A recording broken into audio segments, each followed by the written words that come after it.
September 5th, after Labor Day meeting. I hope everybody had a great Labor Day. And if you could please stand and join us for the Pledge of Allegiance. I pledge allegiance to the flag of the United States of America and to the republic for which it stands, one nation, under God, indivisible, with liberty and justice for all. Thank you. Kelly, could you let the record show that we are all present? Moving on to the approval of the consent agenda. Has everyone had a chance to look at that? I'll move to approve the consent agenda as submitted. I'll support that. Okay, a motion and support. Please call this by roll. John Nolan, Yes. Michelle Cash, Yes. Lisa Blades. Yes. John Hicks, Yes. John O'Neill, Yes. Tricia Carcone, Yes. Christopher Elmore. Yes. Thank you. Announcements and communications. I'd like to make an announcement. We have a new DPW director, Mr. Bob Martin, and it was his first day on the job. Welcome, Bob. Thank you.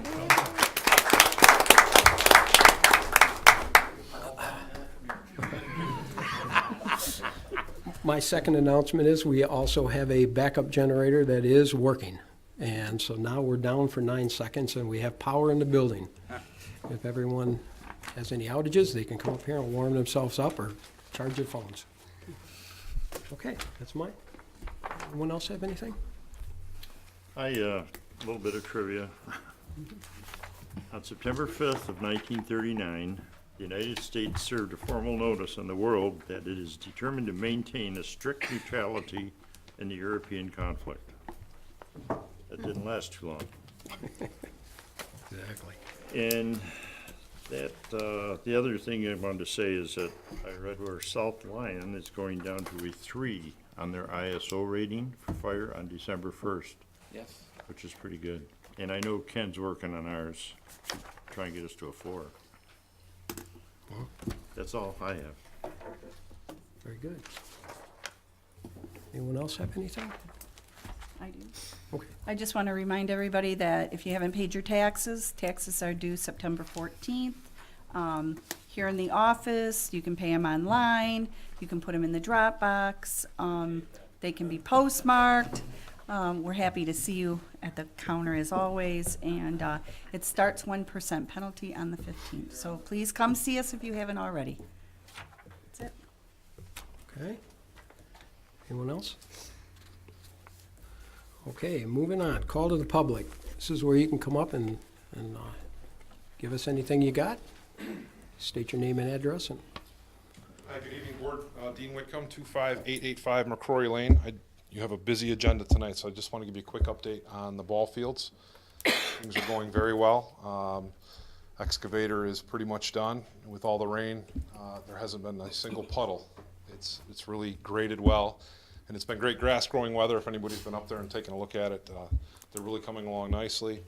Sprinklers were assisting today, too. I'm sorry? Sprinklers were assisting today, too. Yes, they were. Yes, we're working on making sure those are compliant with the township rules on that. The fence contractor next week. There's been a few overruns, but nothing that we didn't kind of account for. So we're coming in nicely along with the budget. As a refresher, that budget was $185,000 between the junior league and the township, and we're going to be right up against it. But I think we're in good shape at this point. So. One of the couple things that have popped on it as we've progressed is I'll be getting with the chiefs from the fire department soon to talk about maybe helping out with some segregation between the parking lot and the ball field, maybe doing something a little bit more there. And we got a few fence changes that are going to happen because of plan versus on the ground type things, nothing major. So other than that, it's gone very well. Richard has been a big help to us as he's been around, and whatever we needed, he's helped us out. So kudos to Richard, and that was it. And I just want to see if anybody had any questions or concerns. when do you think they're talking about finish? So the fence contractor's due in early next week, and I would expect that they'll be done sometime next week. And then we get in behind them to do a final pretty up and any additional things, dugout benches, things like that.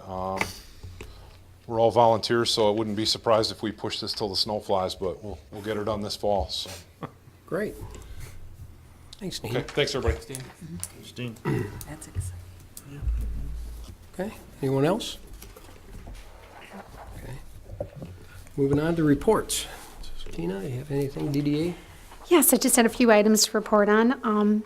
First of all, we have some new businesses currently being built out and making leasehold improvements. The first one is Novella Pizza at 56849 Grand River, taking up suites 3 and 4 in the new Hudson building. They're located across the hallway from the new Hudson Cafe. Pita Way is another franchise that'll be joining us at 30428 Milford Road in the Arkin Shopping Center. That's the same shopping center where you find Leo's, Coney Island, and Verizon. Also, the Burn Boot Camp workout facility. It is geared towards women, and it will be located at 30809 Milford Road. This is in the Lion Oaks Plaza. The build-out of this location completes the occupancy for that entire plaza. So we're really excited about that. Also, we have a T-Mobile store that's going to be opening in the Southwest Business Corridor. This is down by 8 Mile and Kroger in the shopping center located there. Light Source, which is located in our industrial district, they should be opening up in late fall.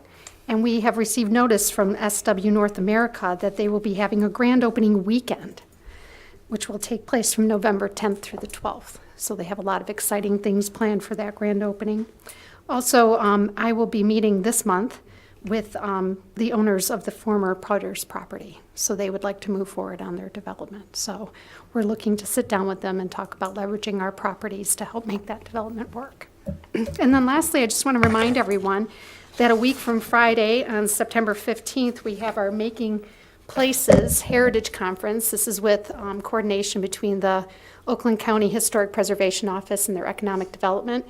We'll be taking a conference starting in South Line in the city, and then there'll be a bus tour from the city into the township. And we have a lot of exciting things planned, but more importantly, we're highlighting all of our historic locations. And anyone can register for this. It is a $39 registration that includes lunch at the new Hudson Inn. And also, the DDA has authorized a free history book for each one of the participants. So right now, we're looking at about 60 people signed up, so we're hoping to get some more folks to participate, but it should be a great, great event. And that would conclude my report. Very good. Thank you, Tina. Moving on. Chief Doug, got anything for us?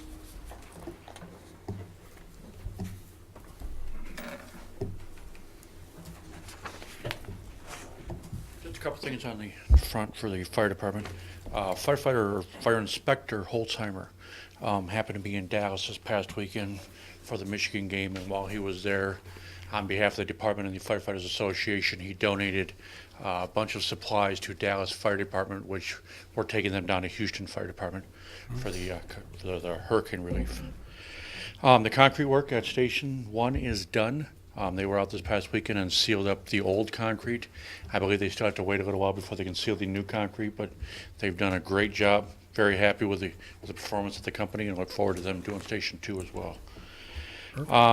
Flooring information, but you have that, so that'll be a next month meeting possibly. Yeah, but I'd like to let the board understand what we're trying to do there, so if Okay. you want to go ahead and explain. Mr. Dolan had directed us to get 3 bids to refresh or replace the epoxy flooring in the fire stations. The flooring that is down is a quartz floor that was put down in 2001. It's getting pretty worn, starting to wear through in spots, and becoming more and more difficult to clean, and with the salt and sauna of the winter becoming an issue for us. We've got those 3 bids. I gave these samples to Mr. Dolan tonight, so I'm sure at some future meeting that they'll. Yeah, I'd like to set it up for the next meeting, and we can actually formally bring the bids to Okay. the meeting, and And my we'll bring the understanding is the samples. township wants to do a couple bathrooms, so Yes. we've told the contractors Yeah, I'd like to do the that bathrooms. bid may change a little bit with the bathrooms Yeah. addition onto it for the sports area. Chief wanted me to let you know that we will probably be bringing some truck specs or engine specs forward to the next board meeting for the replacement of engine 1. It's due to be replaced, so he's got the truck specs close to ready, and then we'll obviously go out. I think it goes on to Mitten, goes out to bid through the proper procedure with all that with Michelle. So 11 of us, all the officers and a firefighter, have completed the Blue Card training. The Blue Card training is a nationally recognized command structure training. It's slowly basically taking over what we've been doing for years. It's very similar to what we've been doing, but now it's a certification program and a continuing education program. The state of Michigan offered a grant allowing us to take this, and sometime in the next couple weeks, I'm not sure if Michelle or Patty will see it, we'll be reimbursed roughly about $3,000 for that grant that the state paid for that. Today we were just a stone's throw over into Green Oak on a structure fire. We were also with South Lyon there, and we were asked to cover South Lyon calls as well as our calls during that structure fire. And we happened to run a CPR call down into the city of South Lyon with South Lyon. And the crew was able to get on scene quick enough with South Lyon PD, get pulses back, and we ended up actually transporting him because the ambulance was coming out of Plymouth. So by the time we got him to the hospital, he had pulses and was breathing on his own. Oh, great. And then Lieutenant Venus asked me to update you on the gentleman that was in the accident, the serious accident here last week Yes. on Grand River. One of our lieutenants received a text from a family member. He's doing well. He's off life support. He's had surgery, and apparently he has many surgeries to come, but he is doing well, and so far so good. So that one worked out well. That was the one we flew out in survival flight down to the hospital. Wow. And that's it. Great news. Doug, can you send me just a quick email on that reimbursement so I can watch for it? Okay, Double yeah, check I'll on have it. the chief Thank do you. that in the Just morning. a tab. Okay, thank you. Lieutenant Venus.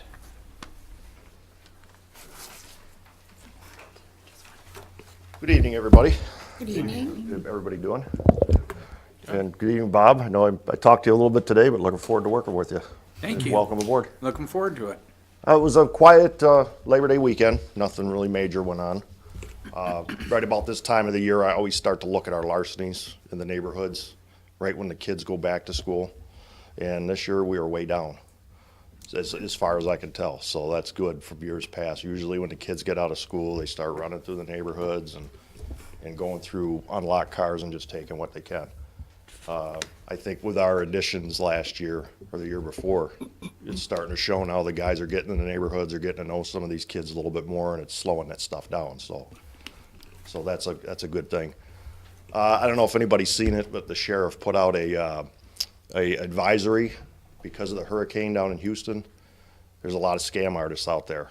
And to remind people and anybody in the audience or whatever, if you get phone calls, to double check before you send any money. So let neighbors know. Maybe we can get Catherine to put that up. He just put it out Friday. But we're starting to see an increase in that. And it happens all the time. It's just they get elderly people on the phone and, you know, they don't know to double check on people. So Could you have her email that to Catherine? sure. Or And have there- who did you Yeah, say? the sheriff put out the Sheriff, advisory, okay. and there's some websites on there that you can double check to see who you're donating money to, so you know it's Thank you. legitimate and it's going to the right people. So, That's important. but other than that, Doug touched on that young man, and the investigation will still continue. And, you know, at some point, obviously it closed, but it's good that he's alive. So we'll just have to wait and see. Yeah. Other than that, unless anybody has any questions. Thank you. Thank you. Lieutenant? Okay, Patty, anything on the planning commission? Yep, we had 2 planning commission meetings in August. The first one was August 14th. We held, actually 3 public hearings. One was on the Oakland Southwest area Pine View Special Land Use. And in conjunction with that, we had the Oakland Southwest Pine View Site Plan. The planning commission denied both the site plan and the special land use. We also had the Woodwind PD amendment, and that was approved at the public hearing. Then no old business, new business was the Lion Grill expansion site plan, and that was tabled. And the zoning amendments for the new Hudson zoning district, which was regarded to the signs, and that was approved. Then we had Monday, August 28th. We had no public hearings and no old business, but new business, we had the Rathmore Park 3D minor PD amendment, and that really involved numbering of the parcels, lot numbers, but that's on the agenda tonight. Also approved was the PD waiver for the Aspen Gate, which is on tonight's agenda, and also the Huddle property PD waiver, and that was approved, and that's also on the agenda tonight. And then the Planning Commission recommended to have a public hearing with regards to the medical marijuana zoning ordinance revisions per Chris. So that was our 2 meetings. Okay, thank you. Welcome. Lisa, anything ZBA? Yes, we had our meeting last month. There was only one item for Rosie's Romper Room, and their requirement would have been to have a 30,000 square foot play area. They were proposing a 10,000 square foot play area, asking for a 20,000 square foot variance. It did pass 4-1 with the condition to limit the number of children to 65 out on the playground at a time. And then having that child limit would bring it into compliance as far as the number of square feet per child on the playground at a time. And then I asked Chris Dusen to research our ordinance to see why our ordinance seems so restrictive with the number of square feet per total possible student, or children in the daycare, even though not every child will ever be out on the playground at the same time. So, Chris, I'm hoping we'll be able to take a look at our ordinance and see why it seems to be a little bit too restrictive. And I think, doesn't that have to come to the Planning Planning Commission again? And then the board, And then yeah. the board. And that was the only item on our ZBA agenda. And then there were quite a few things on the Park Advisory Board agenda. We did talk again about the movies in the park and had a thorough list of all the equipment, and the advisory board did talk about how we were going to hopefully have Bob Martin help us out in figuring out how to regenerate that from years ago. They did understand why we were planning to rebid the park pathway, and they felt that was a good decision to wait until the winter, maybe bundle it. There is an event, the Riley Catherine Foundation Picnic will be on September 17th with a tree dedication. There is a Footprints fun run walk on October 7th. There was also a Park Advisory Board vacancy, and Chris discussed that he was going to bring it to the administrative meeting and select someone to fill that position. And the last item, I just got an email today about an Island Lake Recreation Area playground build that is taking place tomorrow and September 7th. I just found out about it today. I did too. Okay. I That think same my- thing. For I'm on it. Robert? Yeah, Yes. I'm on that list. So if anybody wants to go build a playground tomorrow or the 7th, they need you. And I don't have any further information about that. But that ends the report on the Park Advisory Board. Well, thank you, Lisa. That's good. And maybe next month we'll have DPW with a report. Hey. Thanks, Bob. Okay, that concludes the reports. Now moving on to the approval of the agenda. Has everyone looked that over? Any additions, deletions? I have an addition, it would be the L 4029 2017 tax rate request. Would kindly add that on. Put that under L. Yes, please. And John, piggybacking on what Lisa said, we do have a applicant who would like to be on the Parks and Recreation Advisory Board, and so if you could add that to the agenda. Want to add that to this agenda? Yes. Zem? M. Park Board.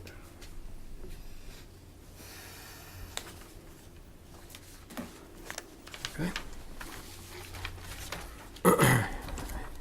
Anything else? Okay. Want to make that a motion to approve the agenda? I'll make a motion to approve the agenda as amended. Support. Okay, we have a motion and support. All those in favor say aye. Aye. Opposed? Okay.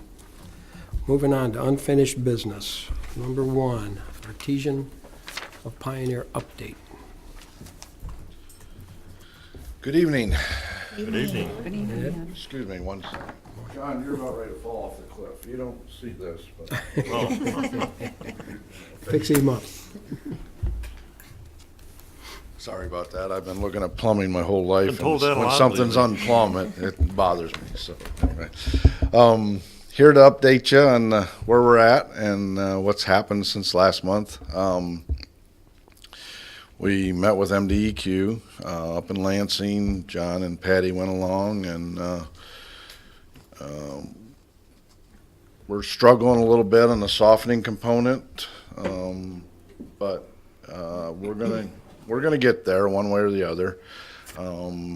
You have a unique situation here with your wastewater discharge, and that's what's causing some of the heartache here. But we have another meeting set up with the gentleman we need to meet with is coming back tomorrow, and then we'll get another meeting set up with them on just the softening component of the project. Since last month, we have designated, not sure that we've secured yet, but we know where tower number 1 is going to go. And you know, I believe that that's a great location where we're at there. Tower 2 location is still being debated up on 8 Mile Road, but I guess there's conversations going on about that this week too as well. So the plans are basically ready to submit. I think we can submit plans on Friday if you actually vote to go ahead with the contract tonight, I guess, is what I'm asking, that we move forward. The key thing here is that we can move forward with the iron filtration, manganese filtration, and the tower, which are the 3 critical items that you need to really clean up the water and provide enough storage for this coming spring and summer. And that's how we would like to proceed, and then still, fight this battle on the softening component. And that can be added. It's kind of as Sean called it, it's kind of a plug and play. It can be added at the very end, and that's true. And so I don't look for the struggle on the softening to last much longer. We'll get a direction from them one way or the other, and then we'll bring that direction back to you folks, and we'll discuss it at length and decide which way to go and which way we would recommend. But I don't really want to delay the project any longer. I think the iron filtration, getting the rust out of the water is something that needs to be done. And you definitely need at least another 1 million gallons of storage as soon as possible. So I would like to proceed this Friday with that part of the plans, and as we go through the review process with DEQ, if we get an answer on the softening, we'll slip it in and get that going as well. But that's where we're at. You got any questions for me? Okay, Ed, we'll probably have to set up a special meeting for the approval of the contract, which would have to probably be a couple weeks from now. Okay. Is that gonna be any problem? I need to get this board online with the contract, and it really wasn't in the packet tonight. Okay. So basically, what he's suggesting is that we get started with the iron filtration, the manganese removal, the arsenic removal, and then keep working on the softening option. Okay. And what that will do was I think that'll get us in good shape as far as our water quality by next summer in the watering season, the irrigation season. And storage too. And storage, that'll go simultaneously with the treatment plants. So I would really like everyone here to ask Ed all kinds of questions, if they have any, about this process and how he feels about this whole thing going forward. And then I'd like to make a special meeting to talk about this with the contract only and get it signed in a couple weeks, if that's okay with the board. Are you okay with that? I think it's a So- great idea. Yeah, I think do too. It's So- time to get moving. Yeah, Yeah. I agree. So please ask Ed any questions you have about anything. This is a crucial time. That, the filtration you mentioned, requires the expansion of that building, is that correct? Correct. At Woodwind, we're building an entirely new filtration building. Okay. The softening component, once it's approved, will go in the existing building that's there at Woodwind. And then at South Hill, we're adding everything in a new building, the filtration and the softening. But the softening component is, again, it's on a wing. And before we begin actually building the building, we'll know our direction on the softening for sure. I mean, we won't mess around with getting. The trouble is trying to get them to give us an answer, even if it's no. Okay, if it's no, then we'll go a different direction. But they won't even say no; they'll just say maybe. Okay, and so we got to get them past the maybe and figure out, okay, what will you approve and what, and then we can figure out a direction. But one way or the other, we'll soften the water here. I'm afraid the softening component is going to slow down the other processes, and I just don't want to see us get into summer next year and not have that storage and have the iron taken out of the water, because that's your big items right there. We were actually told in a water meeting that that's not an option. We have to repair the system before next summer. It's not an option to go through another summer like we went through Well, this summer. I can tell you, I sat through your last quarterly meeting. Bob was there. You know, not to alarm you in any way, but I mean, you couldn't fight a fire at 7 o'clock in the morning today. I'm just telling you, you have very little water left in your towers during your peak periods, and that's not a position you want to be in, and that's certainly not a position you want to be in next summer.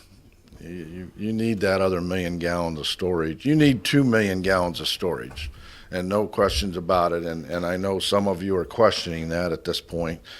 You need an additional 2 million gallons of storage, but you need 1 million gallons of storage for sure before the spring come on next spring. And we're going to make our best effort to make that happen. Okay. Do need to get started fairly quickly to go. In fact, I don't know if this is out of line, but if there's a way to approve because there will be a submission fee to DEQ that has to come from the township. It can't come from the contractor. Okay. I don't know. I don't have that amount. It's a fancy formula, and I don't have the exact amount with me today. But if we could either move the special meeting up and get that going, or approve Patty to be able to at least make the submission fee. I mean, we're talking a few $1,000s. We're not talking any large amount of money, but it is a submission fee that has to come directly from the township to DEQ. Maybe that could get approved tonight. We could maybe move this forward. Like I say, we're ready. The drawings are ready. I think by Monday or Tuesday next week, we could submit to DEQ. Okay.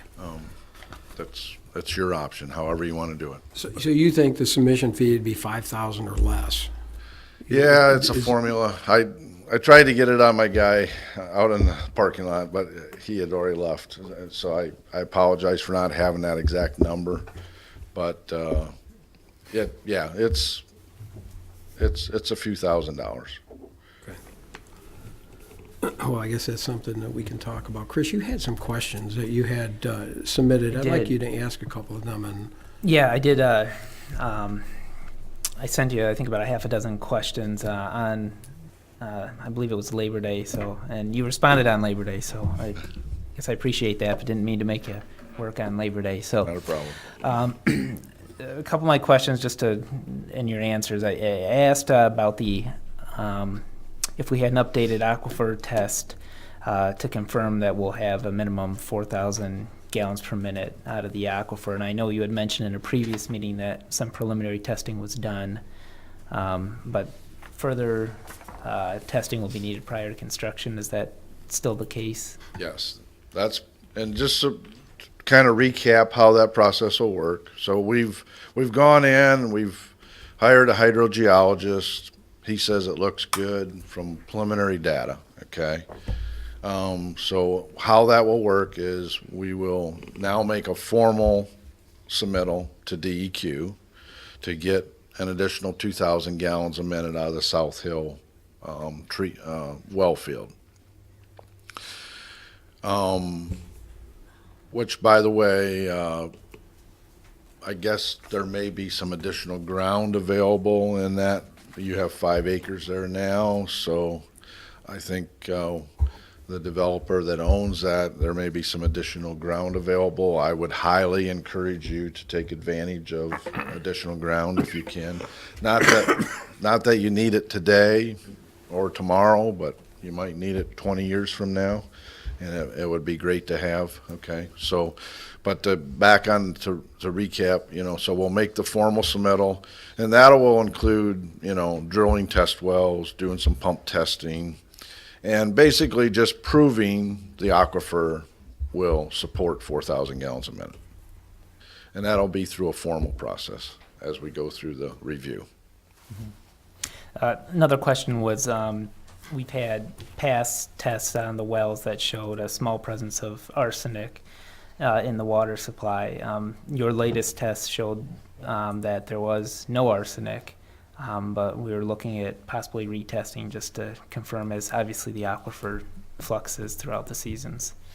If you have arsenic, and it didn't show in our last test, and that's not uncommon. Sometimes it does. It's sporadic sometimes, especially at such low levels that you have. But understand that if there's any arsenic in either well field, it's going to be taken out through the process that we have developed here. The way you remove arsenic from water, just to kind of give you a little science lesson here, okay?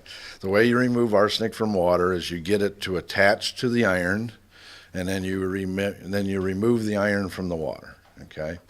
And that's how you get the arsenic out.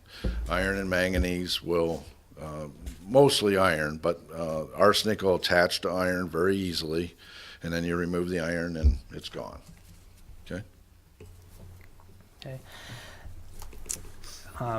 My next question was about it was more of the aesthetics of a glass water tower. Now, this wasn't necessarily coming from me personally, but I know some people have expressed concern of the look of a glass water tower versus a traditional tower. I think the savings and maintenance on a glass tower exceeds any type of aesthetic value. Could you just speak to that a little bit? Well, on a 1-million-gallon tank, you're talking several $100,000 every time you repaint it, okay? Even the outside, you're several $100,000. And a steel tank, every 15 years you have to repaint the inside, then it really gets costly, okay? So we're recommending the glass line tank just purely out of savings for the township going forward. A glass line tank basically needs zero maintenance, okay? And so once you've purchased it, it's there for as long as we're going to live anyway. So. Okay. And you kind of touched on this one with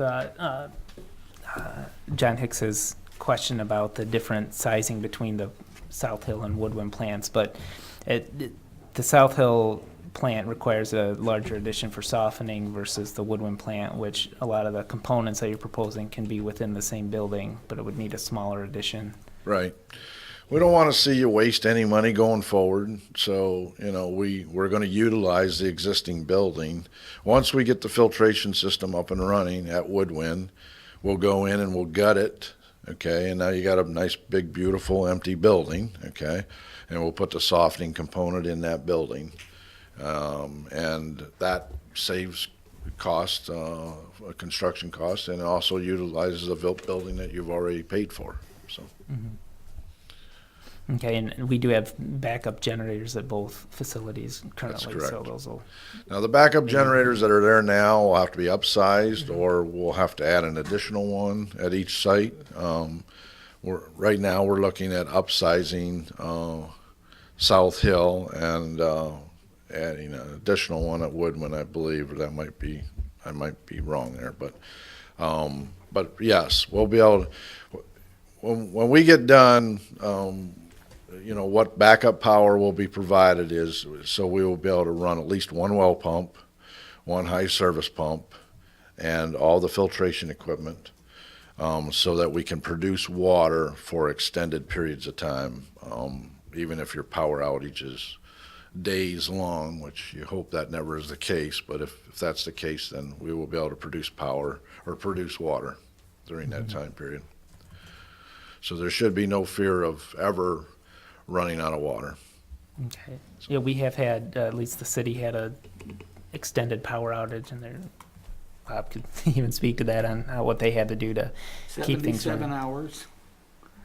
We ran the entire city off standby power, both lift station and water. Very lucky, but it worked out well. Well, nothing we will do will affect your sewer treatment plant. So hopefully you have enough power down there, because if you're going to give people water, then you got to be able to take their water, okay? Yeah. And otherwise you have a Houston problem. And then you kind of touched on the immediate need for a second water tower a little bit already. So I think that generally answered my question there, because that's been kind of debated as whether that would need to be, could possibly be added on or deferred. But it sounds like it's more leaning toward being added on with the general package. Well, here's the rule of thumb, okay? You should have 1 day's storage in the air. That's the rule of thumb for good engineering practices, okay? Right now you have 750,000 gallons in the air, and you average around a 3 million gallon a day, okay? So if we build two 1 million gallon tanks, now you'll have 2,750,000 gallons in the air, which is very close to your average day at the current time. Now, that's not to say that, if your growth continues 5 years from now, you may need another million gallons, okay? But the 2,750,000 with the size of plants that we're planning on building and upgrading to will be more than sufficient for your current usage and into the future for quite a while. So that's. Well, also, Ed, the two Clearwater storage tanks, they were what, 150,000 each? You'll have 300,000 gallons of Another addition. 300, so. Yeah. And that's potable water ready to be used. That's correct. Still has to be high service pumped, but it's ready and available. And so we're almost right on your average if you figure in the clear wells. So, and that's where you should be. Keeping in mind, you have a very wide range in this township. I mean, you have 7 million gallon days and you have 1.5 million gallon days, okay? And that's not common, by the way. I mean, it's usually much closer, all right?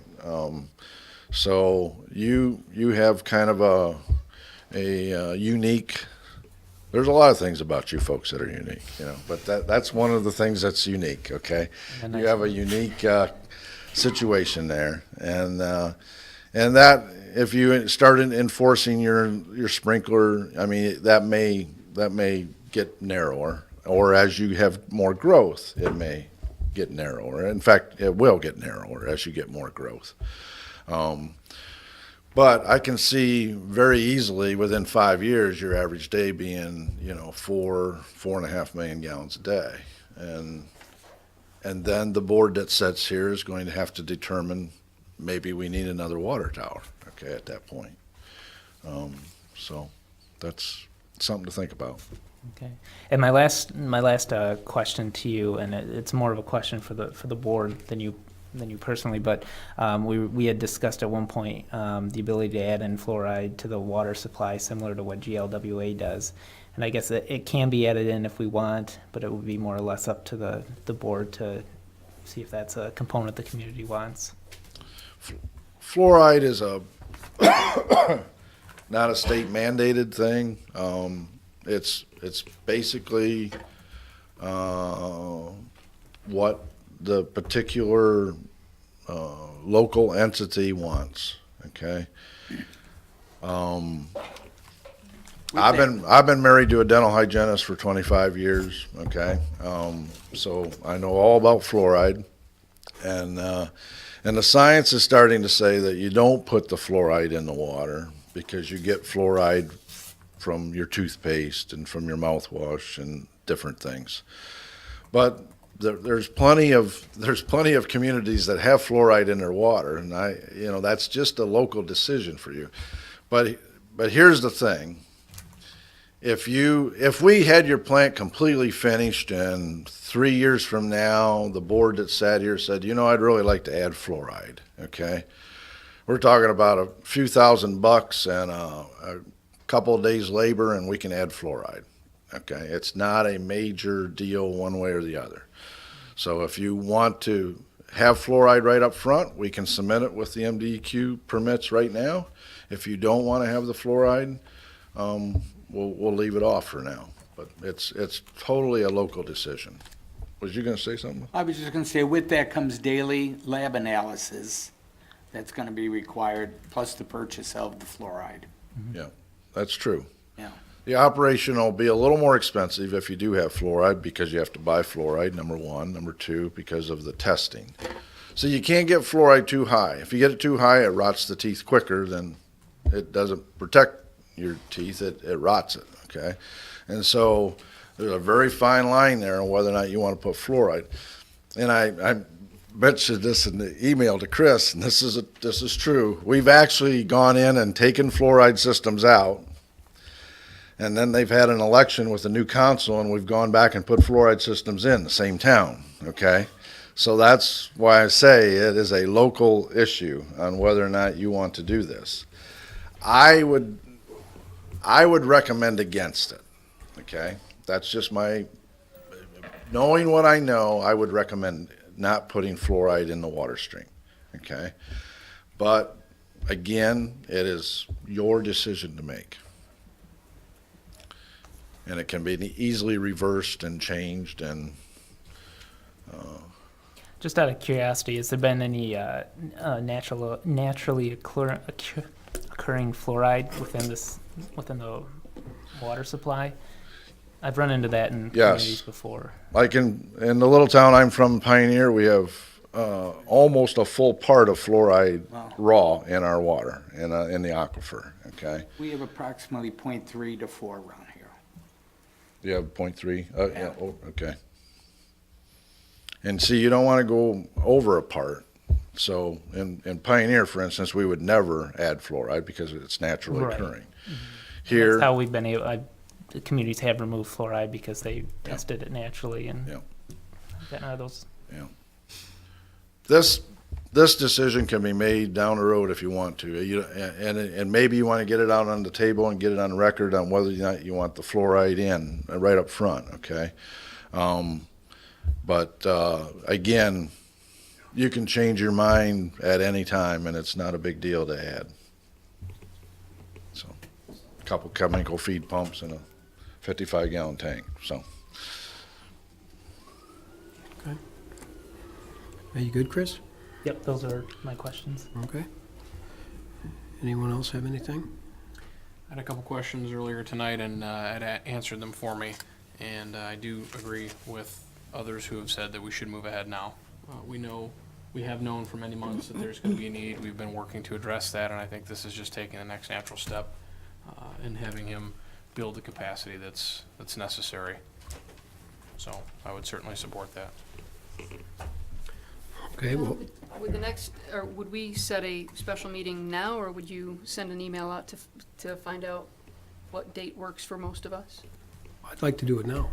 I'd like to get you on board with it. I'd like to, and if, it's up to you how quickly you want to get together. If you want to do it in a week and a half, 2 weeks, a week. I think whatever is in the best interest of moving things along is fine with me. Well, the leaves are, I'll just say this, the leaves are starting to change already, so the quicker the better. That's all I mean, I will make that one comment. What about next Tuesday or Wednesday? Because that's when he thinks the plans will be done and we can issue him a check if we approve, if.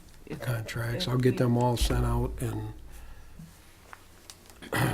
He can go home with this, a check if that. is that enough time to take a look at it, or? At 7 o'clock here. Okay. Next Tuesday, they have a board meeting at 7, Okay. so it would have to be Wednesday? Or do That we would have be it the right 14th. after at 5 o'clock, or? Well, they 13th gotta or get here. 14th? I can't Yeah. be here Okay. next Wednesday at all. Okay. How Not the about, 14th, that's Thursday.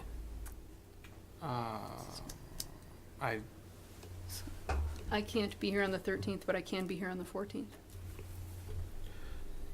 Depends on what. Sean, you good at, Depends on I'd like to do it at the same hour, 7 o'clock if we can.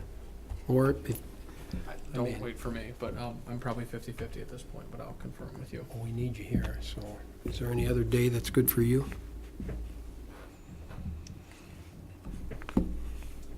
Uh, 14th is Thursday. Well,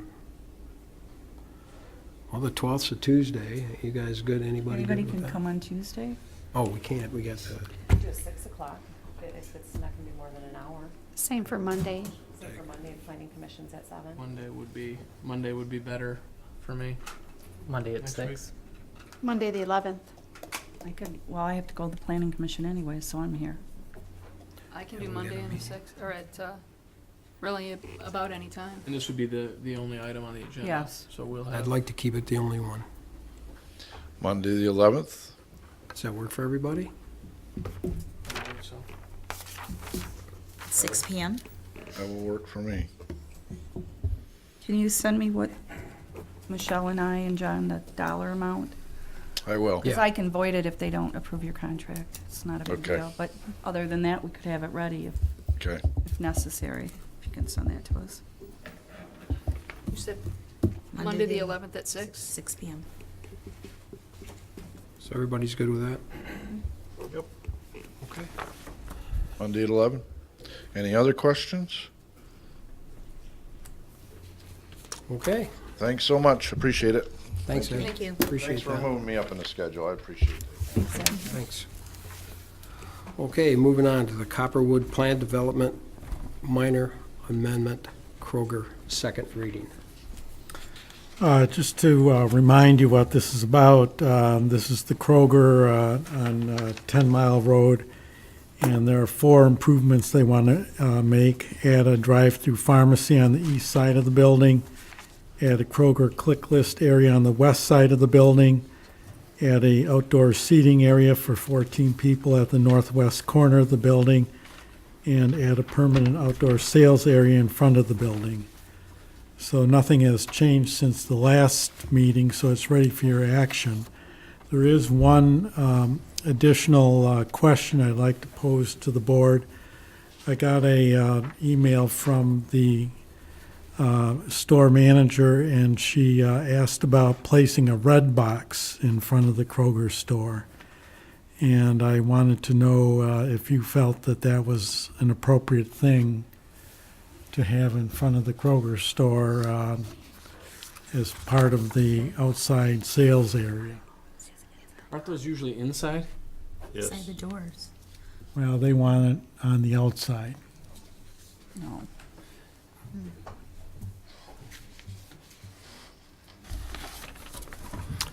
Is the applicant here? Sorry, I'm trying to put that in my, So we can bring him up. Good evening, Matthew Pisco representing Kroger. Been here 1,000 times. It's the second time I've followed this fine gentleman on the water, and I'm just glad My daughter doesn't live in the township because you need a fourth and a fifth tower when she showers, so. I was just thinking, no, you need another million for sure. No changes other than what Mr. Dusan just said. Quite honestly, I was unaware of that until I just heard it, so. It's nothing that is on the drawings reflected or, so that's your call 100%. But on all other conditions placed forward from the original meeting, we've complied with. And we also talked about the light, that you got the, The easement was provided by Chase, and I know that Kroger is working on applying for the road commission permit. I did not get an updated schedule yet from Kroger on when they plan to do the installation. Get a big hallelujah on that one. yeah, for sure. Chase, really. Yeah, I think it's important. I mean, I don't know what we can do to help, but it's important, I think, that light go in before Napier and 10. I don't know that it's possible at this point, but I fear that traffic's going to will become more problematic at that intersection when that roundabout's open. I think we're probably in a better position than the MDEQ as far as review times and things of that nature. Yeah. So we'll make every effort. I think Chase was the bigger the issue. I just have a question. When it comes to, Chris, when it comes to having minor amendments, is that's something that goes to the planning commission, correct? Right. Before it comes to us? And That's so right. I don't know if they haven't even had a chance to hear about the red box, and then we're at a position where this is our second reading. I'm not really comfortable at this time approving a red box without even having any input from the planning commission on that. So that's the one item that I had. And the second item is, did you end up finding out if there would be smoking allowed in the outdoor seating area? I did not, quite honestly. I don't know that it's something we can regulate from on the outside of the store. Is there, I mean, again, I would like to see that regulated if it's at all possible. Is there a way that you could regulate that for your employees? I feel like it's very, it does not show a very positive influence when your employees are out there smoking right in front of the. I'm a former smoker. I couldn't agree any more with that. But I'm the geek engineer on this one. I'm really not an ops. That's a toughie for me to answer because quite honestly, we don't. I see employees smoking in front of the store all the time, at all Kroger locations. So I mean, I can talk to the store manager and see if they can compel, but I'm uncertain, quite honestly. I just didn't want it to be the smoking, like the smoking area for, however many employees at a time. Unless they're purchasing, I don't see that being an issue. I mean, there are controls that they have as far as where employees take. They have a break room in the back of the store. That's where breaks are taken. Okay, well, I guess the red box is a new thing thrown at us tonight, and I would probably say we just take that out. I'm ready to start over again for the red box. It's a singular item on a minor amendment. That's fine. This is really what I'm quite concerned about. Yeah, this is the second reading of what you proposed. We've been there, done that, so I'd be surprised if they're weatherproof. Is everyone comfortable with that? Does anybody want to make a motion for this? I'll move the approval of ordinance 185-17, minor amendment for Kroger, subject to the comments of the July 21st letter from McKenna and the July 31st CES letter, and this will not include the red box request. I'll support that. Okay, we have motion support. Any further discussion? All right, you want to call this one by roll? Christopher Edlund, Yes. Tricia Carcone, Yes. Tom O'Neill, Yes. John Hicks, Yes. Lisa Blades. Yes. Michelle Cash. Yes. John Dolan. Yes. thank you very much. Thank you. Moving on. Okay, next up, we have a discussion of the Special Assessment District for Tanglewood Road paving improvements. Hey, Greg. Good evening. Good evening. I appreciate the opportunity to address the board. This is very, very Can you just preliminary. state your name Oh, yeah, and Greg Dobson, 54829 Greenleaf Circle East. Thank you. Thanks, Michelle. This is very preliminary.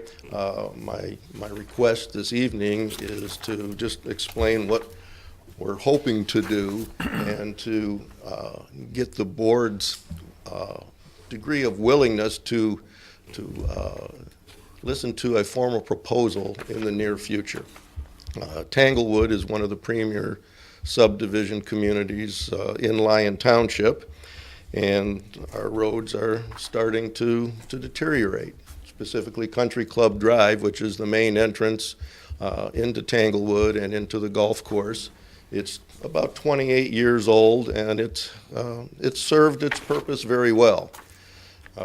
We get not only a lot of normal subdivision traffic, but we get about 35,000 rounds of golf a year at the golf course, plus all the fuel trucks, the wine trucks, the beer trucks, the food trucks, the linen trucks up and down that road, and the normal subdivision garbage trucks as well. Also, when Shinnecock and St. Andrews communities within Tanglewood were built, all the construction traffic had to utilize that road. It was the only entrance to it. Greenbrier is under construction now, and when we started, we asked Pulte to try and keep the construction traffic off of Country Club Drive, come in down Chubb, and they've done a wonderful job in doing that. Few people have come in, which is expected, but they've done a wonderful job. We've probably got maybe 3 years before that road really becomes totally discombobulated. It's on its way now, and we want to stay ahead of that game. The road is maybe a little unusual in the aspect that it's 9 inches of asphalt directly on a subgrade of clay. So what we're looking at is a reconstruction of that road. I've talked with Leslie's firm about that just to get some ideas, and I know that the board has their preliminary conceptual estimate on that.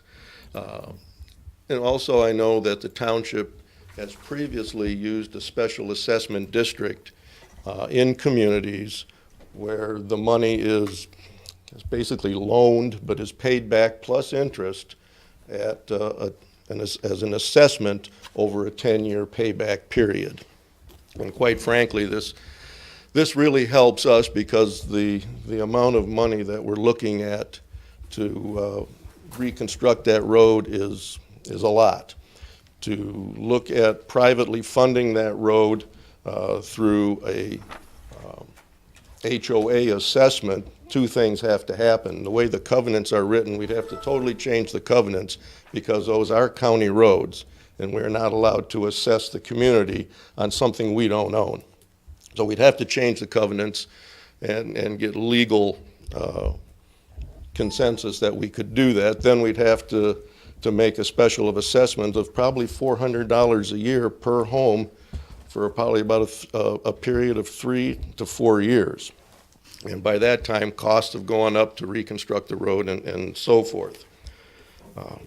Now, we have discussed an SAD with the county, and it's just so restrictive that it's an impossibility. In fact, they are the ones that suggested to me that I approach the township, which I had done.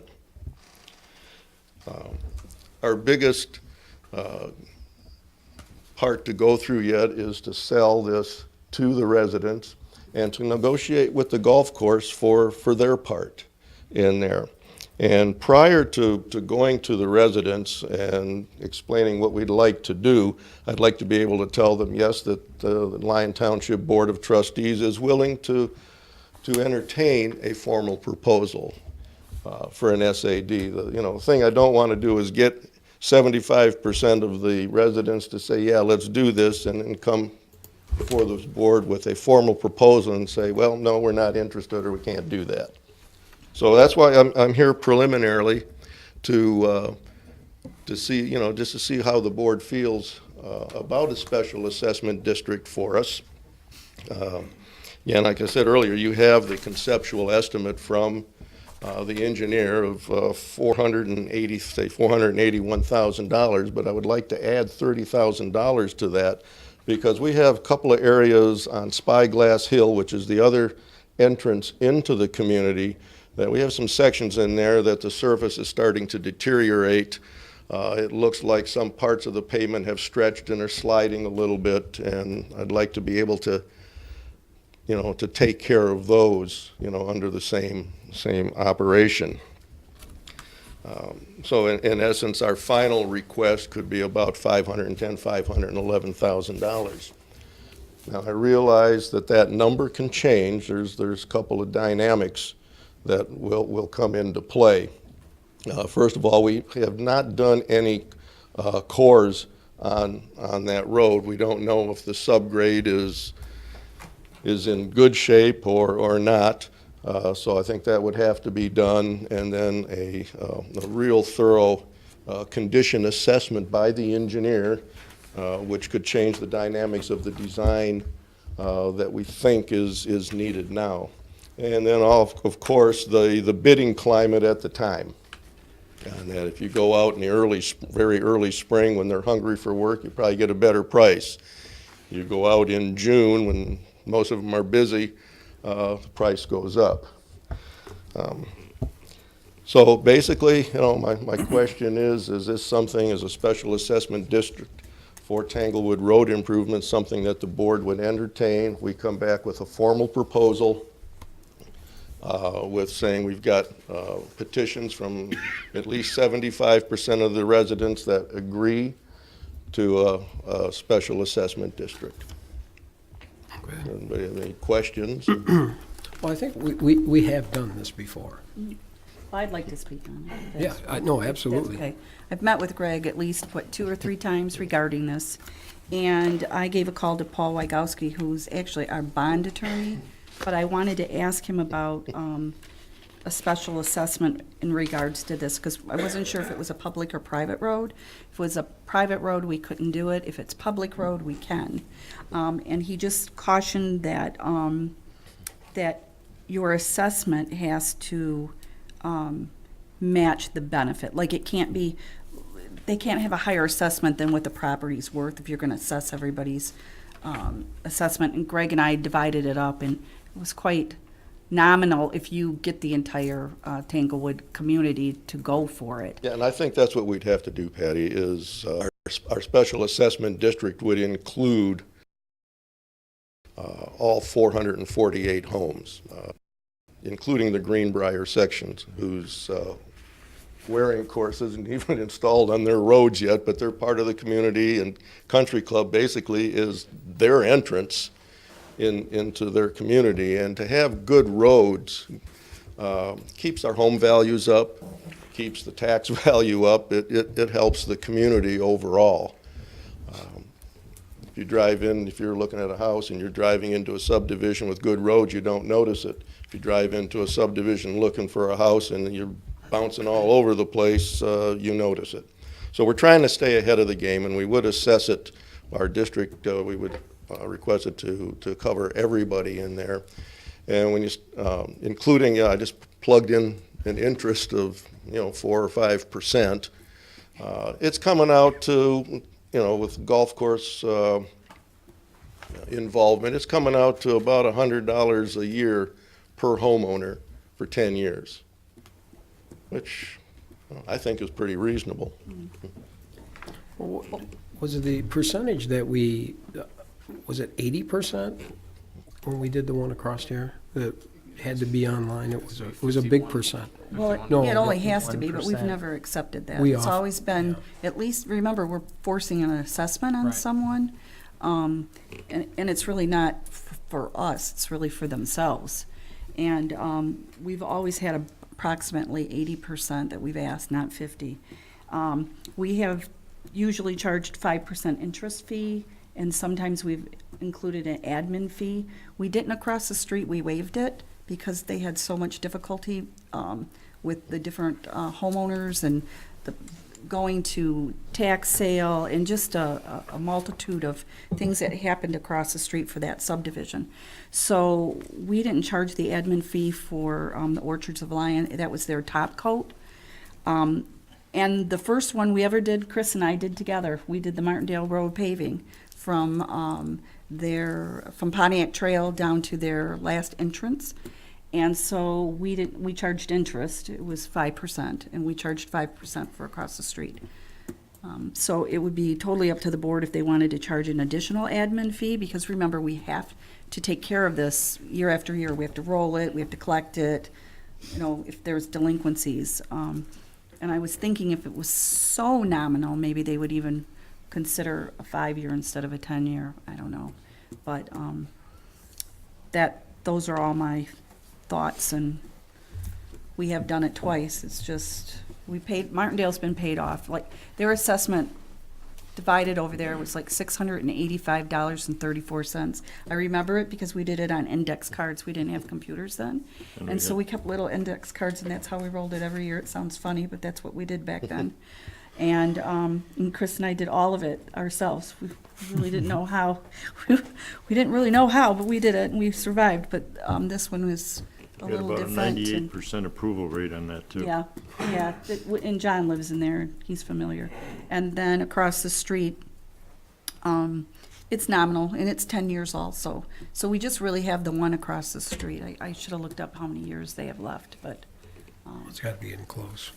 yeah, it should be. I can't remember when they resurfaced that, but it's, Do you think you could get 80% of the folks in I'd like to there get sign on? 100%, but you know, I know it's gonna be difficult on there. We're gonna try and get, certainly, you know, if we need 80%, we're gonna need to get 80% in there. And that's one of the reasons I want to include the deficiencies that we have on Spyglass Hill in there. It's kind of telling people on the other side of the community, you know, we didn't forget about you. We're taking care of some of these bad areas, and I already know where the next areas are that we're going to have to look at as they're starting to show some distress. You know, as you go through the community, and Leslie will appreciate this, you can almost tell from even 15, 16, 20 years ago, day to day, where they paved, because you can see some differences in the surface and so forth. So you can tell when a day might have been a little cool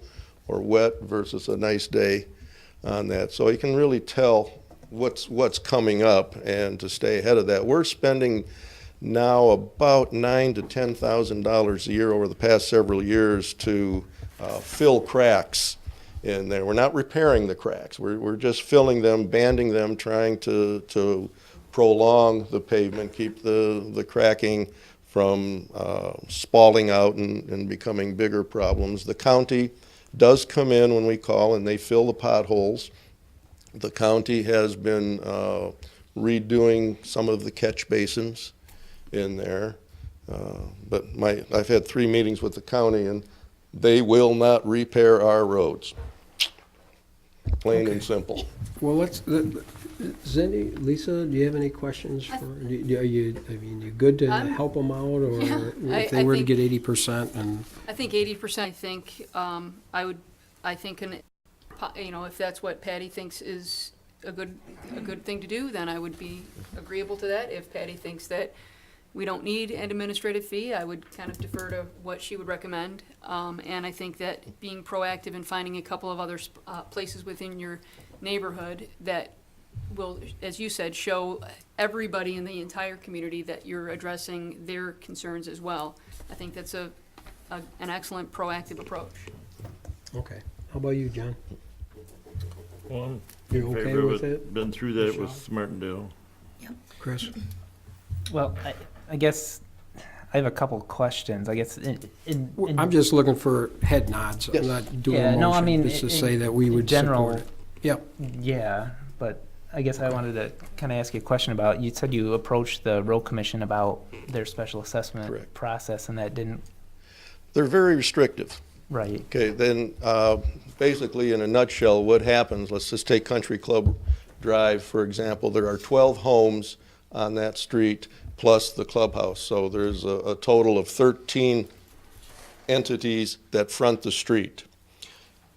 Those are the only people that would be included in the special assessment district, and there's 2 petition processes. 51% have to say, yes, let's proceed, And when that happens, the county does the engineering, does the cost estimates, they do the assessment estimates and so forth. They get that out to the community, to those 13 entities. Those 13 entities would have to have 51% approval to say, yes, we're going to spend this kind of money. And then it proceeds.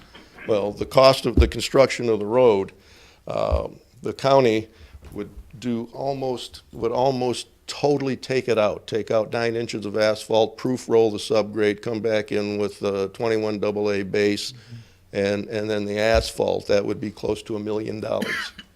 13 entities aren't going to spend $1 million over a 10-year, so it's economically it just doesn't work. Yeah, and that kind of feeds into my, I guess, question is if they talk to you about a secondary assessment for the rest of the subdivision, whereas because that is their only access road to get to their homes, if they could secondarily assess them, and They typically can't. when they would do that, it would be at a reduced rate. And like you said, those 12 homes would be bearing the brunt of it through a traditional Right, assessment. the county goes by level of benefit. Mhm. And they admitted that they've never had a community where they have residents and a commercial enterprise like a golf course. So they don't know if the golf course would have, let's say, 3 levels of benefit versus 1 level of benefit in there.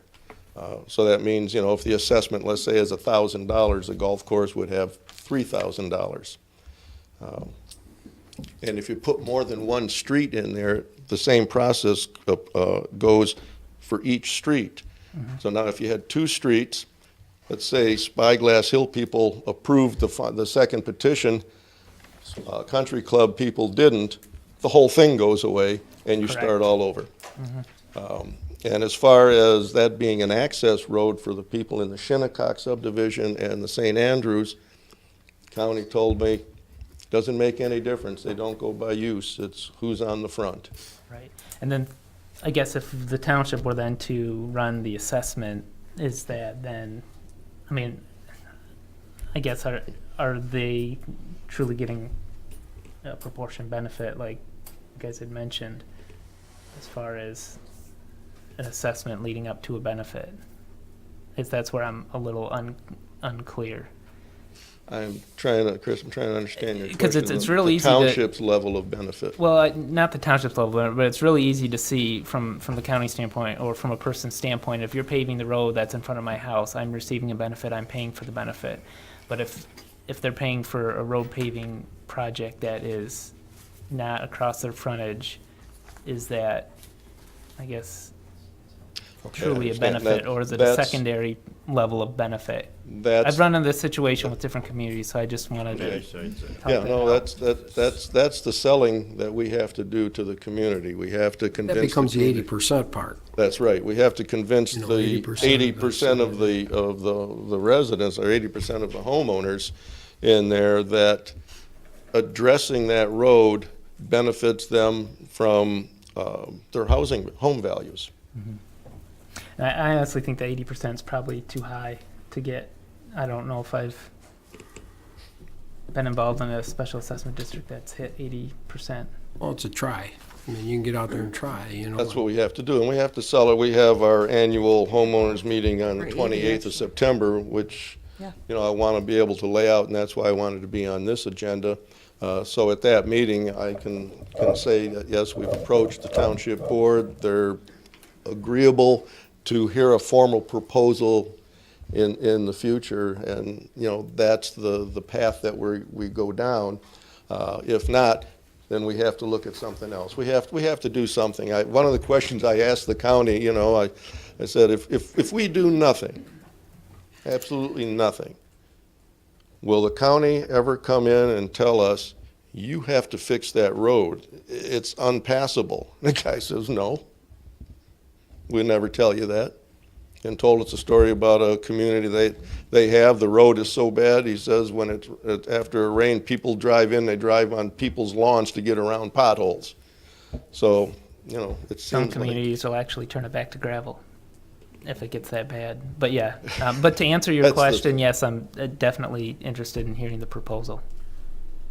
Okay, Sean? I would agree. I'd be interested. I thought Patty's recommendation of trying to shorten the term would be something I'd be interested in as well. And while you understand that law says you need a majority, I think you're hearing that whatever the number is, you're looking at more of a super majority. Yes. So I think that's sort of going to help us make a decision and knowing what kind of support you have. So I certainly applaud your efforts in trying to take the bull by the horns here. And it's quite a process, as if you didn't know before, you've come to find out. Been through it. And this is months long, just leading up to actually, many months before even construction begins. So That's right. it's good that you're looking into this now. Yeah, a real ambitious goal would be to bid in the spring, but we'll see. My other concern is that if we are even considering it, maybe it should be a line item in our budget for next year, so that we're planning for it if that were to happen or not, but we should at least maybe consider it, putting it in there with a yes or no, but we can discuss it more at budget time too. Now, in order to generate your 80% or whatever, the yes or no's, do we have a formal petition that they can have that would actually have, I guess, appropriate language that says I'm interested and would commit to this certain not to exceed dollar amount per person? I mean, that's kind of what we would need to show that they're. Well, they have a lot of favor. work to do yet, because they would have to it's not only just the construction, there's still we have Yes. to have our attorneys look at it. Yes. We still have to have probably Chris look at it, Leslie, all her fees, any administration, any extra cost is gonna be divided up by them, so I'm sure this isn't just the final number, we'd have to get a little estimate from everyone to see. Leslie sent in the revised conceptual. It did pick up permits, it picked up but- engineering fees and so forth. It does not have the, if there's an administration fee right. or Bonding. if the assessment. The next step, if the board was inclined to support a petition for a special assessment district, the petition would actually be created by the township, then provided to you to distribute.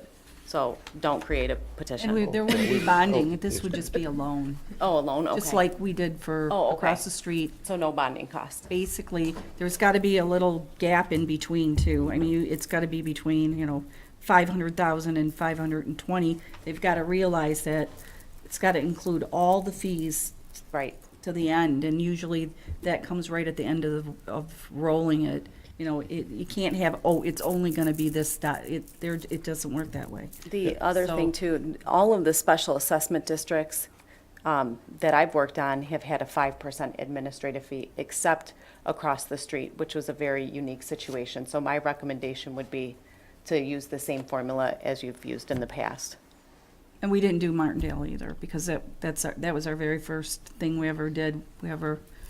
Because they're just administratively a lot of work for the It township. is a lot of work, but it is. And again, we did waive that one across the street, but, Yeah, and that's why I like on the petitions, if you actually had the maximum right, so dollar they're amount, they're so they not know this shocked. is- It's any roll. This is the most I Right. could be paying on this. And we waited to the very end Right. because it's our special assessment. It's not something that we have to bond for. It's specifically, we took the exact dollar amount and divided it.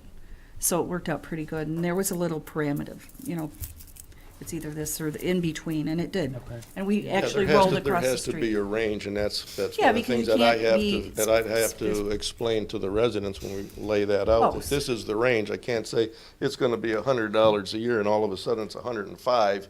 There's gonna be people, well, you told me that, Yeah. and you know how that goes. And there's a certain tolerance. If you go beyond a certain percentage, you have to have another hearing, I believe. You have to rehear it.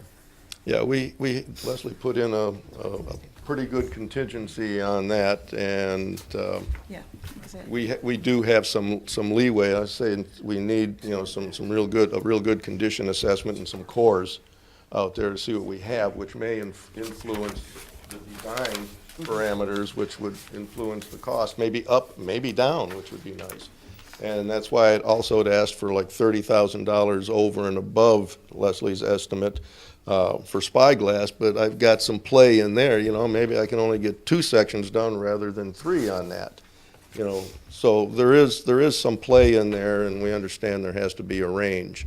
But I think by the time we come in for a final request, we will have that narrowed down, you know, much closer at that time.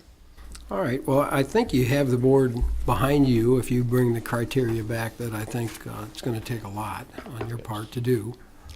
But by seeing all the head nods, I think that you have the backing of the board.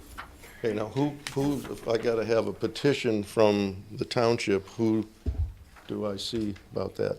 It would be me, but I think we have a lot of stuff to do first. Yes, You have we to can. put all that language Okay. in. All right, appreciate it, thank you very much. Yep. Thanks. It's just like a petition for. Okay, moving on. Consider approval for Novelle's Pizza LLC to obtain a Class C liquor license from Lyon Township. Tina, are you wording this one out, or is this McKenna? Start us out on this. Well, Novella's, Brandon and Carissa Davis have applied for a Class C liquor license from the township. The applicant is here today, so I'm sure they want to share some information about their business moving forward. As noted, this is a new business. It has not yet opened yet. It's in the process of a build-out. They have applied to the state Michigan liquor license as well, because that's the first place you start now with the process. I would remind the township board that they are requesting a Class C license. We have a quota system in place with the state, and we have 1 Class C license remaining. How the Class C license works is that every 10 years, the state does a census, and the census the license is based off of population count. So it's 1 license for every 1,500 people. So right now, we have the 1 license remaining. The next census will be done in 2020, and in 2021, the results will be shared, and then the state will issue us additional licenses. So we are expecting, based on our population growth, that in 2021, we should be issued maybe 4 to 6 licenses, new ones. But in the meantime, we do have the 1 remaining. The Class C is the basic license. That's for liquor, wine, and beer. But another license that also affects our quota is a tavern license, which would be just wine and beer. So those are the 2 types of licenses that affect our quota. Okay, you want to come up and?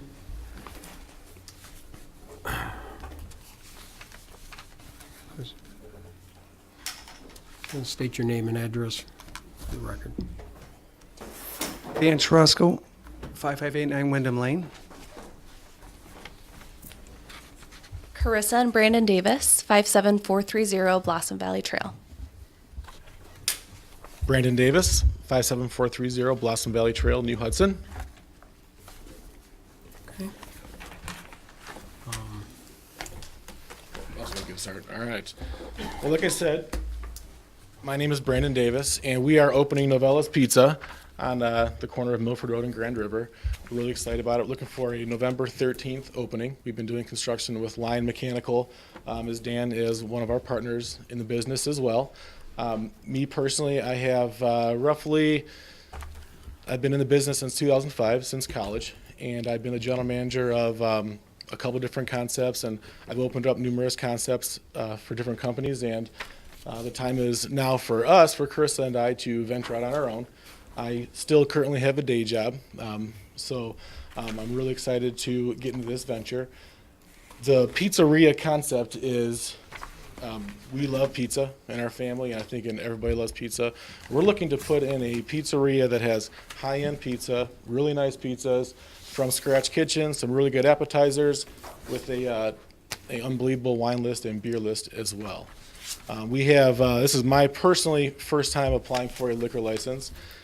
And so when we first applied to the state, we applied for a Class C liquor license. We are not planning on opening with liquor in the restaurant, mostly beer and wine. We're looking to get a carry-out license as well. But I've opened up numerous restaurants now, and I know that what you think is the perfect concept, and when you open, you have this vision of exactly what it's going to be.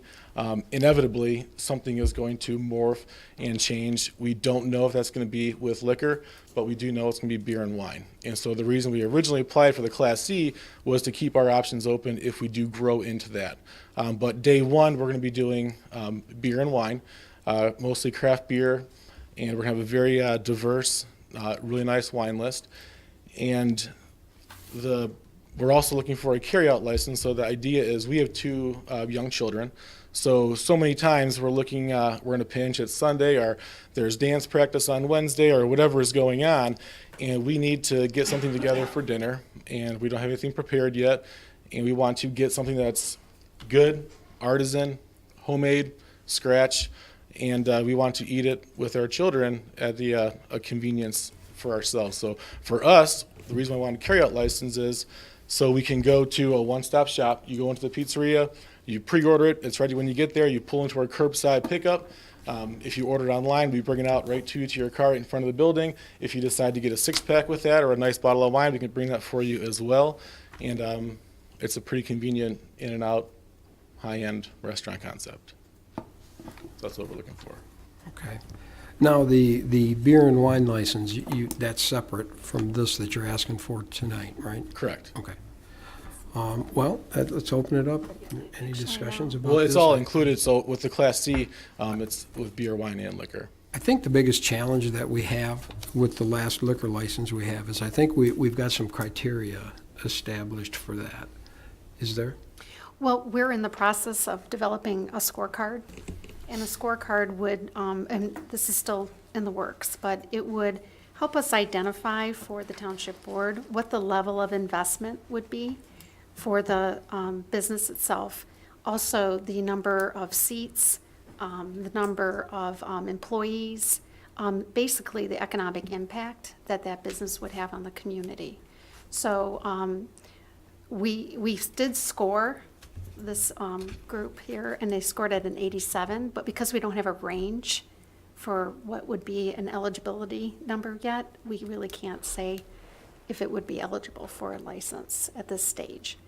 But we're looking to create this to make it a little bit more easier to make this decision, because we have had a number of applicants looking for our last license. Now, some of the applicants have gone to purchase a license, so how it works is if there are any licenses available in Oakland County, they're held in escrow, and a company can go to ABC Company in Troy and say, I'd like to buy your license. Now, it costs money to buy those licenses, and right now the cost for those licenses are varying anywhere between $40,000 and $80,000 per license.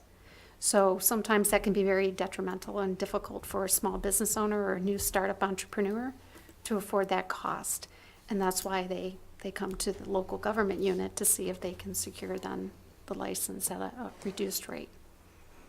Okay. And that's just the way the system works. The licenses become a commodity on the market. And I think that's why some communities are a little hesitant about issuing their licenses, especially if it's the last one, because once you've issued the last one, you're done. And the only licenses available after that are called redevelopment licenses that are available in DDAs, but they're not eligible for that until you've given away your last license.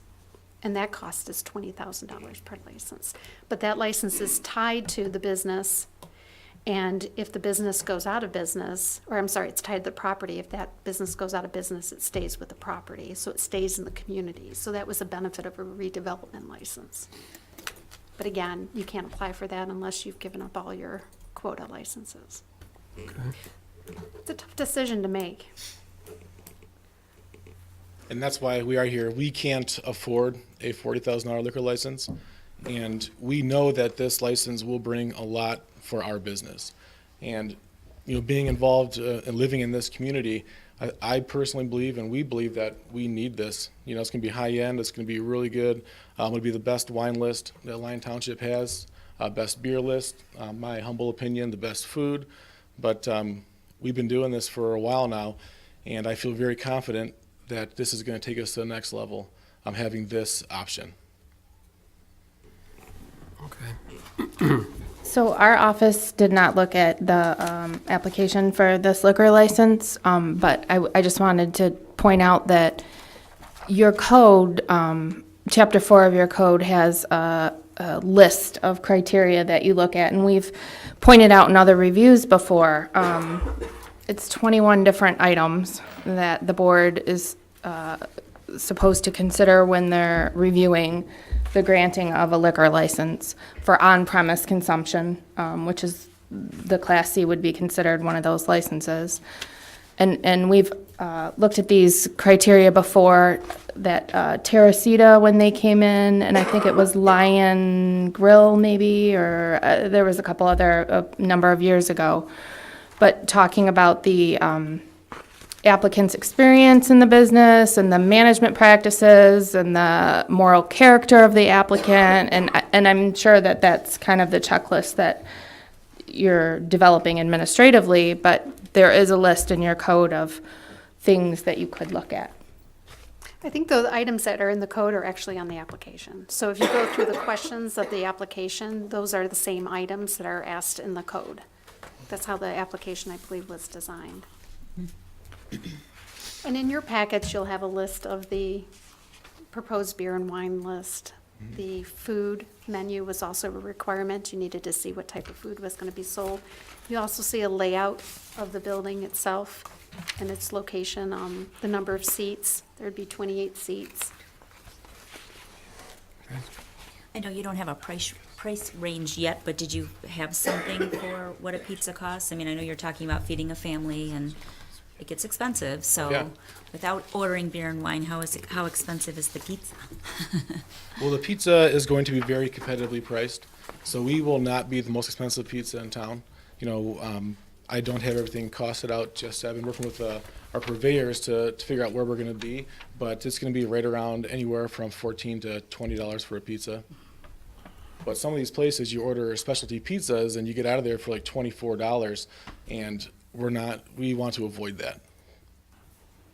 My wife wants the fig and bacon pizza. It's amazing. But that's the kind of pizza that we want to do, So like for when we want to order pizza, I mean, I personally love a pepperoni pizza. My wife likes the barbecue chicken pizza. We want to put a twist on those type of pizzas, As we go downtown Detroit and you get a pizza somewhere, it's going to be unique and different and cool. And I think for the people that live in this area, that's what they want. That's what we want. Well, and if he hasn't made a point, this is stone-fired, so. Yeah, it's stone-fired. It's not going to be regular ovens. Yeah, it's not going to be a conveyor belt. There's going to be it's an open kitchen. Somebody's going to be there making the pizza while you watch it. There's going to be a little bit of a show that's involved with it, and it's going to be exciting. I think people want that. You see the pizza coming through the conveyor. The reason why stone-fired is in the name is because it's going to be fired on a stone, but, that just lets everybody know that it's not your run-of-the-mill pizza joint. Well, I guess my question is, Tina, when do you think that this criteria score sheet would be finished? Well, we just ran it by the administrative team last week. And so the next step would be to create a policy on it, on how we want to move forward and figure out how we want to score it. Well, I'd like to get that finished because there's others that have asked for the liquor license and we have turned them down. So I would like to have that put together and see how this scores compared to the others. That sounds like the way to go here. I think we need to get that criteria sheet put together to see where you score as far as for that liquor license. I'm open for questions here if you. Yeah, I had a couple questions for them. First of all, if you didn't live in the township, I wouldn't be on board. I mean, the fact that I'm even interested in considering this is primarily because you live here. You live here and you're investing here, and I think that's important. I think that you mentioned it, but it should be restated. The question I had, I'm looking at your layout, and obviously you don't want to shoehorn people in here, but it appears to me that you could fit more tables in here. Is that an issue of sewer tap fees? I'll ask Dan, because he's the owner of the building. I mean, why are we at 28? I think it was Is a it fire? combination of things, parking. Okay, that's obviously an issue, right? Yeah, I think it was mostly parking, because we were allotted so many, but we came up with that, I think with Tina and Chris, that 28 was about what we could do in there, so we were comfortable with that. We could put a couple more tables in, but But, And I there's think some- that affects their REU charge, doesn't it, Leslie? It's- They get a full liquor license. Well, it might. Right now, they're under, the restaurants are categorized differently. And right now, they're categorized as like I can't remember exactly what Fast it's called, casual? like yes, fast casual, so. Like a If Subway. they had more seats in there, it would be a problem with the sewer REUs. Well, there's I think not only the sewer issue, but the parking issue, the fact that there is a carryout component to this, or a drive-up component to this, I think will reduce the impact on the parking and on the sewer tap. I mean, how much, I don't know. But isn't there's a plan next door on a property that we own now, or you own now, to build some public parking in the future, isn't you there? guys have purchased 2 lots from me. We acquired two Okay. parcels. One is a vacant parcel and one has a house on it. So eventually we would, but the parking requirement was met because it's a multi-tenant building. Right. So there are some tenants that are in there from 8 to 5, and then half the building is empty in the evening. So when we did the calculations, we took that into consideration. So it wasn't just how many tenants and how many employees, it was the hours of operation as well. Because the cafe is there too. And then, of course, there's a dedicated pickup spot that's going to be out front, just for carry-out customers. Because the parking in front of the Hudson building is so close to the right-of-way, it's technically in the right-of-way. So a lot of folks don't really know how to park and park effectively there. So having that as a pickup zone seems to be a much more better use than as a regular parking area. This is the same distance, or possibly, is it further, closer? Further. From the school? Further, Than yeah. the cafe? Yes, the cafe it was beyond 500 feet when they did the Right, measurements. which I think the way they do the measurement is ridiculous, which is why I had a problem with the cafe. I mean, you go like over the river and through the woods and there's your 500 feet. I mean, as the crow flies, it's not 500 feet as far as I'm concerned, but that's another issue from yesteryear. But I guess I'd feel the same way as John, is that I'd like to see what that checklist bears out. The fact that this is the last one makes us a little nervous. We have to wait 3 years. We will get more. It's just a matter of time. Nothing changes at the state. And, I don't think there's a need to just simply hold this until we have a bunch more. But I think if we can, in fairness to the other applicants, ask you to look at possibly bettering your application to score more points based on that criteria, which I understand it's not fair to ask you to do that right now because it's not done. But I'd certainly like to see you come back soon and have a more robust discussion about that checklist and how you might score, because I think it's great that you're wanting to do this, and I think it's exciting, and I'd like to be able to support it. And I have one more thing to add. I am a partner in this venture, which they asked me to come on board with, and I'm invested a lot of money in New Hudson. One of my comments to Tina a while back was, when we were putting all this money, the sewer, the fire suppression, everything to do this building, is I looked at her and says, am I putting lipstick on a pig in New Hudson? Investing millions of dollars, because really I'm the only one doing anything downtown, and I know it's coming. But she says, no, you'll be the impetus for downtown. And I agreed. Sorry, I'm getting a little cold here, but so I think that should be taken into consideration when you're doing your scoring, because of what I've done since 1990 in the town. That has to be something more than somebody just coming in, a franchise or whatever, and saying, hey, let's do this, bring their $5 million and get the license. So, excuse me. So that has to have a little bit of weight in it. I don't know how much, but I just wanted to put that in there, that I've invested my life in New Hudson. So, and I am a part of this. So, okay, thank you. I also think it's should be pointed out that our application asks someone if they have a drinking problem. I thought that was interesting. It's obviously an old form, but I'm just going to read it because it's comical. Does the applicant use alcoholic beverages to excess? So the answer was no, just for the record, but I just thought it was amusing that we asked someone if they have a drinking problem when they ask for a liquor license. So. Well, another thing to note too is that our current ordinance does not reflect the changes made by the state when the state took over more control. So before we would do the background checks. There was a lot more steps done at a local level, but now that's taken care of by the state. So Chris and I have talked about taking an opportunity at this time too to update our ordinance to reflect those changes. Because it used to be it started with us, and now it starts with the state. So Brandon and Carissa had to apply to the state first. And that kind of gets the ball rolling, but it's the local government that still has the final say. So and sometimes it can take up to a year. It took up to a year for the New Hudson Cafe to get their license. And part of that too is the last steps are the training of your employees, but still, it took a while for the state to go through the process. So sometimes the process itself can be quite lengthy. Yeah, and one last thing I just want to say is another concern I have about these quota licenses are that it's not tied to this property, and that was touched on a few minutes ago. So if we give it to you and you win the lottery and just leave town, then this thing can be transferred to Royal Oak, where they probably don't need any more liquor licenses, or any other community in the county, and we have no say in it. So we could see this thing go.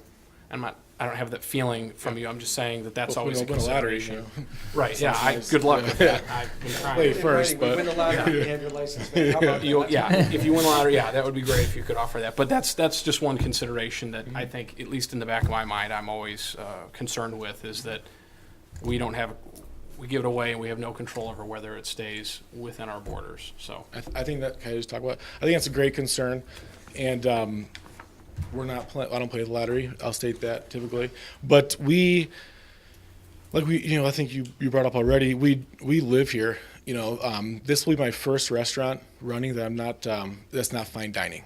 All I've ever done is fine dining, and this is, the goal for us is to have a fine dining restaurant that's a casual environment.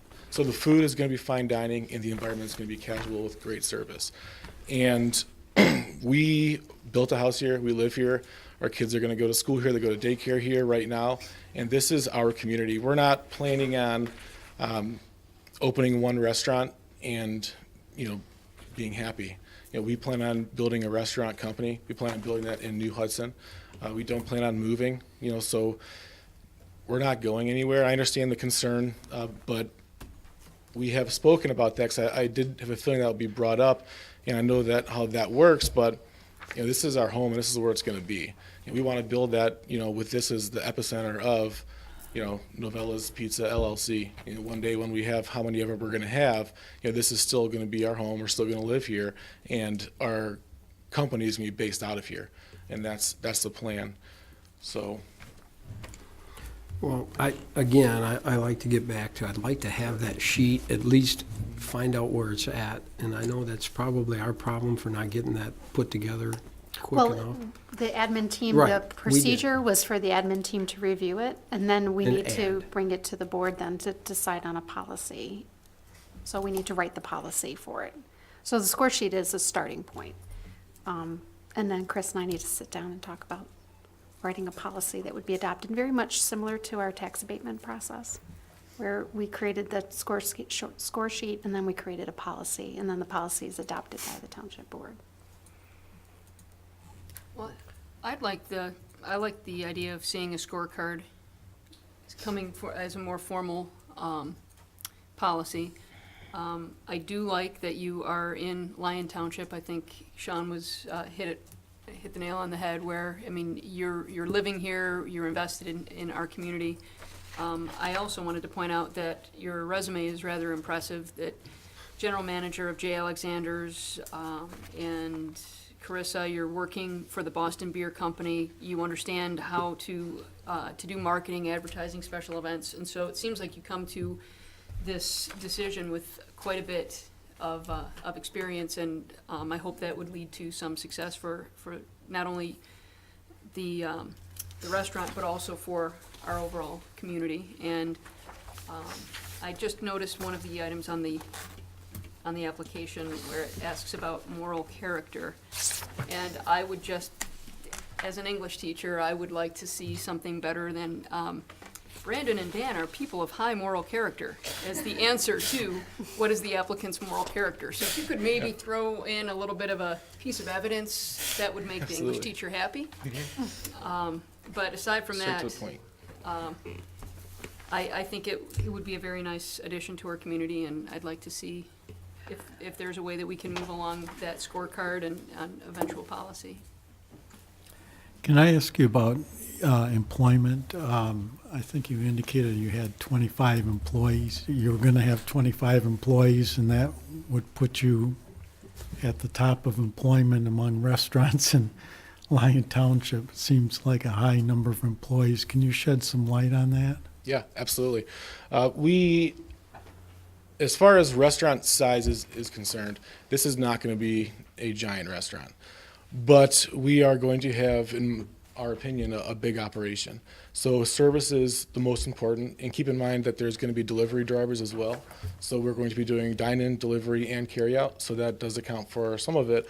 But when we're working here, quality is number one, and so is service. So we're going to have people who are keeping the floor cleaned and maintained. We're going to have 2 people working the register. We're going to be bringing out food to your car, so you can. So for us, with we have 2 girls, 3 and 1.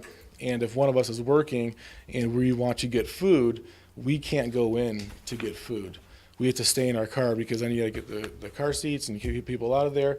So that's why we're doing the curbside pickup, and someone's going to be working that. We'll have 3 people working behind making the pizzas as well. There's going to be a lot of prep because everything is made from scratch, and we're going to be cleaning dishes. It's going to be spotless. So we do plan on having a big operation. How many of that 25 are going to be drivers? Most likely 5 to 7 drivers. Oh, okay. Part-time? Part-time. Okay, any other questions? Going forward? I just want Leslie to make sure that the REU thing is correct, because I had spoken to her earlier, and I want to make sure they're in the right classification, because Take a look at it again. Because that could affect, I mean, sewer connection fee could affect you. So just to give you an idea, if you're a regular, like the cafe, their REUs was 7.2, 7.5.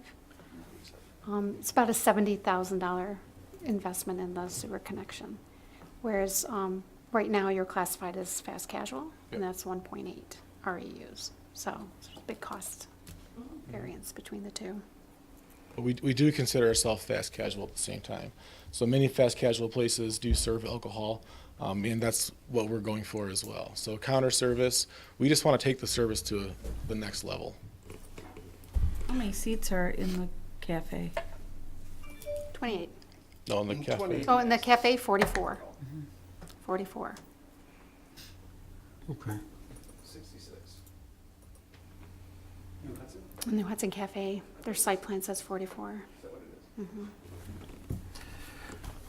Well, I'd like to ask if you consider waiting another month. Let's get this thing put together, and if you would, maybe we should table this. You guys want to make, somebody want to make a motion to table this till next meeting? I'll make a motion to table this item to our next regularly scheduled meeting. Okay. I'll support that. We have a motion and support. All those in favor say aye. Aye. Opposed? Okay. Thank you. Thank you.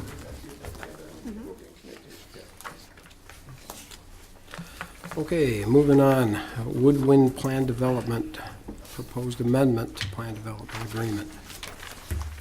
Chris? Yes, a minor amendment to the Woodwind Plan Development is proposed to allow construction of a deck that would encroach into the required side yard. The owner of the house located at 24518 Brompton Way, Anthony Abadi, submitted plans for construction of a deck that would extend approximately 16 feet off the back of the house. The plans were denied because the deck would encroach approximately 5 feet into the side yard setback. And I've included some drawings that show the proposed deck and the proposed encroachment. And this is in a plan development, so the Zoning Board of Appeals does not have jurisdiction, and that's why it's before you. The Planning Commission reviewed this case on at its August 14th meeting and approved a motion to recommend approval of the minor amendment. And so that's our recommendation to you. Just one additional word, if you look at the drawing, there is a easement that exists along the, would be the south property line or the side yard, side yard. And apparently when the house was placed on the property, apparently the building department mistook the easement line as the setback line. And as a result, the house actually encroaches into the side yard setback, and that's the root of the problem. And that's why the deck is going to need the setback variance as well. And so what we're trying to do is correct both problems at the same time, in essence. So as I said, the recommendation from the Planning Commission is to approve this encroachment into the side yard setback. Okay. Has everybody read through that and understand what this is all about? Okay. So, any discussion on this? Or can we make a motion to go forward with this? I'll make a motion to approve the Woodwind Plan Development proposed amendment to the Plan Development Agreement as written in McKenna's letter of August 15th, 2017. Support. Oh, I just had one comment on it, but this kind of stems back to a lot of these PDs where we're Let giving me away. get a second, then I'll open it up for discussion. Okay, you made the motion. Did we get a second? We got a couple of them. Yeah. Oh, we got a couple of them? Yeah, Did you get Sean that got one? it before I did. Sean did. Okay. I said it too. Sorry. Oh, did you? Sean wins. I don't know, he's mumbling, I couldn't hear. Okay, then let's open it for discussion. We have a motion and a second. No, I just wanted to say that this is some of the frustrations with the setback variances on PDs that we run. This is another one that we're running into. So just ask that the board keep it in mind in the future, so this gets prevented. Because I mean, even this house couldn't fit on the parcel, even if the building department had chosen the right line to look at when setting the house. So. I think that in this particular situation, this rights a quite an unintentional wrong. I mean, the house itself encroaches, and so this is not. This does not appear to be owner created or where it's a. Where it's just like, oh well, I feel like having having a deck. It's when the house itself encroaches, then there seems to be some kind of oversight or mistake, and I think that, as Chris mentioned, not only would this right the fix the problem for the deck, but it also fixes the problem for the house, because I don't think that we're moving the house. I agree with everything you said. Okay, so any other discussion? Okay, all those in favor say aye. Aye. Opposed? Okay. Is that a first reading? Yes. Okay, that's a first reading. Okay. Moving on to second. I'll amend my motion to state that it's the first reading. Sounds good. Still good? Okay, moving on. Gravel road speed limit. Finally, we got this together.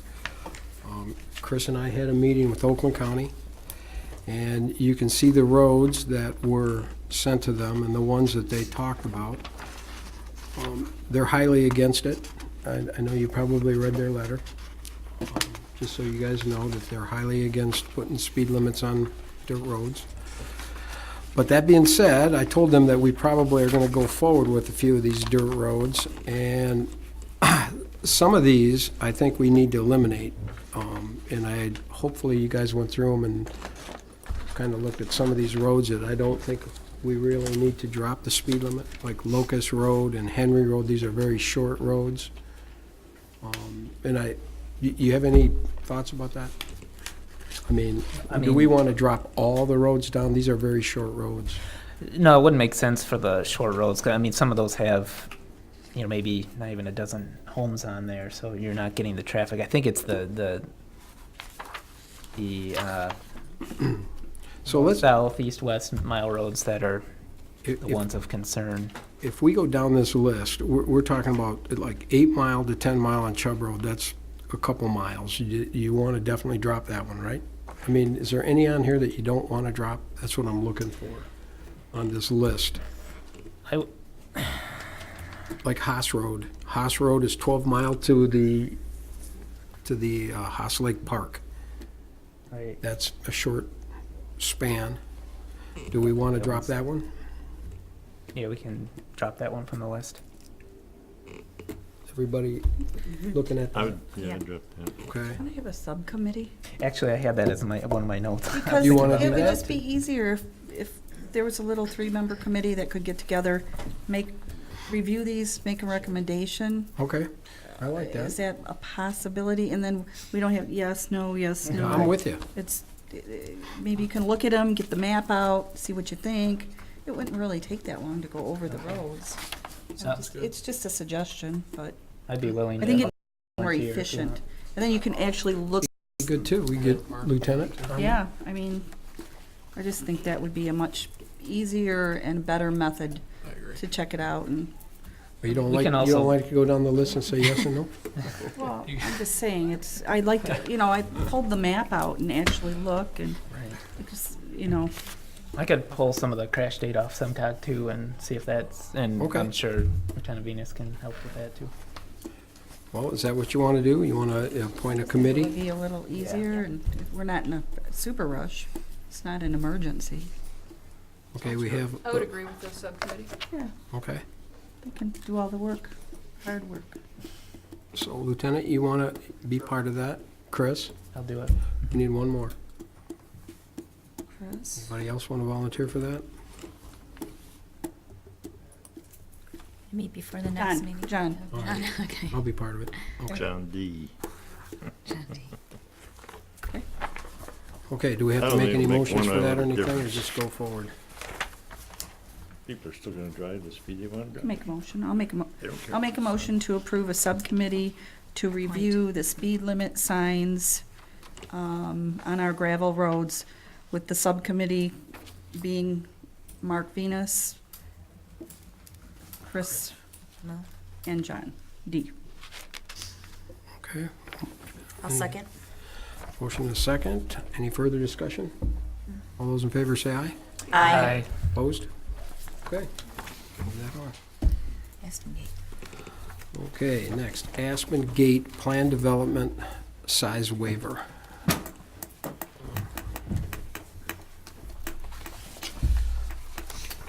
Okay, so basically, Chris, is this yours? You want to take Yes. this one? This one and the next one both involve size waivers, requests for waivers from the 40-acre minimum parcel size for planned development. And Section 702 of the zoning ordinance indicates that the minimum size of planned development of 40 acres can be waived by the Township Board upon recommendation from the Planning Commission, upon finding that the proposed project has unique characteristics and benefits, and/or the parcel in question has unique characteristics that significantly impact development, such as unusual topography, tree stands, wetlands, poor soil conditions on portions of the property, water courses, unusual shape or proportions, or utility easements which cross the parcel. If an applicant wishes to seek a waiver, he must submit a letter of request to the township prior to submitting a site plan and application for plan development approval. So those are key words, prior to, so that's why you don't have any plans along with this request. The actual ordinance says that you submit the request prior to putting together any plans. In the case of Aspen Gate, there's a map included with my letter, and the site is actually composed of 3 parcels. The Bidwell parcel is the most northerly one, which is currently zoned RM1, Suburban Townhouse District. The Desjardins parcel, which is the middle parcel, is also zoned RM1. And then there's one that's called the Twin Pines Line 2 parcel, which is the most southerly one, and that's zoned R0.5, single-family residential. So the RM1 zoning provides for 4 two-bedroom units per acre in a multiple family configuration. if developed in a single-family detached configuration, compliance with the R0.3 district standards would be required. And it's our understanding that the applicant wishes to create a development composed of entirely single-family detached units. And the R0.5 zoning allows for single-family development at the 17,000 square foot lot size with 110-foot minimum lot width. So what we have is basically within this development conflicting zoning districts. So that's one of the considerations in evaluating whether it should qualify for planned development. Another consideration is the fact that it's heavily wooded, and so the site lends itself to some type of open space plan with smaller lots so as to preserve a significant amount of the wooded area. And we've worked with the developer looking at different other options, zoning options, and have found that they would not provide a satisfactory outcome in terms of preserving the wooded areas of the parcel as much as a planned development would. In conclusion, the Planning Commission concurred with the opinion that the township would benefit from a planned development on this site in a number of ways: preservation of woodlands and open space, the opportunity to provide open space buffers along the perimeter, and the opportunity to blend the two zoning districts to result in a cohesive development. And another anticipated benefit to be achieved through planned development would be the paving of about a quarter of a mile of Martindale Road. There were a number of residents from Cobblestone Village subdivision who attended the Planning Commission meeting to express their concerns about potential cut-through traffic in the event that a road connection is made at Lamplighter Drive. And this would be an issue that would be resolved at the development as the development goes through the review process. But it really is not related to whether it's a planned development or not. That issue is going to come up whether it's a planned development or it's developed as a conventional development. So the final conclusion is, based on the above findings, the Planning Commission approved a motion to recommend that the Township Board approve the planned development acreage waiver for Aspen Gate. Okay. So basically, we're looking at to waive the 40-acre ordinance to 33 acres. Right. For a planned development. Right, okay. And then they would go through the 8-month process of reviews to see if they could get approval through the planned development process. Okay. Well, let's open this up for discussion. Does everyone understand the whole situation here? Any questions about this? I have never understood why we have a limit on a planned development. I agree. We had that discussion at the Sure, Planning yes. Commission. I don't understand why we have it. It makes zero sense to me. Yeah, this is it. I agree. And really what we're doing tonight is letting them move forward, but they really have nothing.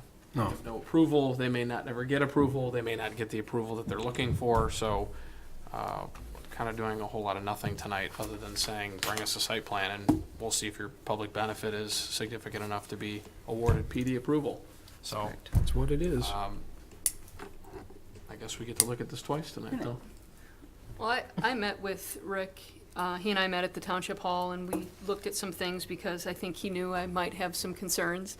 But I would agree with Patty that unless there's a solid reason against or for having a 40-acre minimum, I'm really happy to consider waivers on an individual basis. And I think that a PD does provide a higher level of quality, and also, like Sean mentioned, a community benefit has to come with it. And I would like that kind of development to be available for something less than 40 acres. I don't think that existing neighbors, I think that existing neighbors deserve to have a high-quality development right next door, and I think that the PD provides that, and I'd like to have, I'd like to see a PD come in, and even if it's less than 40 acres. If I could just add, I mean, Chris hit on something in his review that I think you're gonna hear from all of us, that just one person's opinion, but it is the cut-through concern of the neighbors, because we're all sensitive to that, and we're all going to ask you about that, but that's something that, while there are public roads, you just heard, I think you were here when you heard the, Tanglewood presentation. I mean, these folks, the roads are even older, and they don't have nearly the traffic, so they've gotten more life out of them, but when this traffic is introduced, if you get to that point, it's going to be a huge mess, and then it puts a burden on them, and it's not caused by them, and so that's a concern that I have, that I'm just sharing with you now, even though it's not the time. I just want to tell you that that's. If, during the planning commission, after we were up, we went to the back conference room. I heard their concerns. We're certainly well aware of them. We're taking that into a consideration, and that's more of a question for the board than it is for me, and the desire to have connectivity between developments. From a planning standpoint, planners like to have connectivity through developments for various reasons. To me, I have a connection through Twin Pines, so I have 2 access points to my proposed development.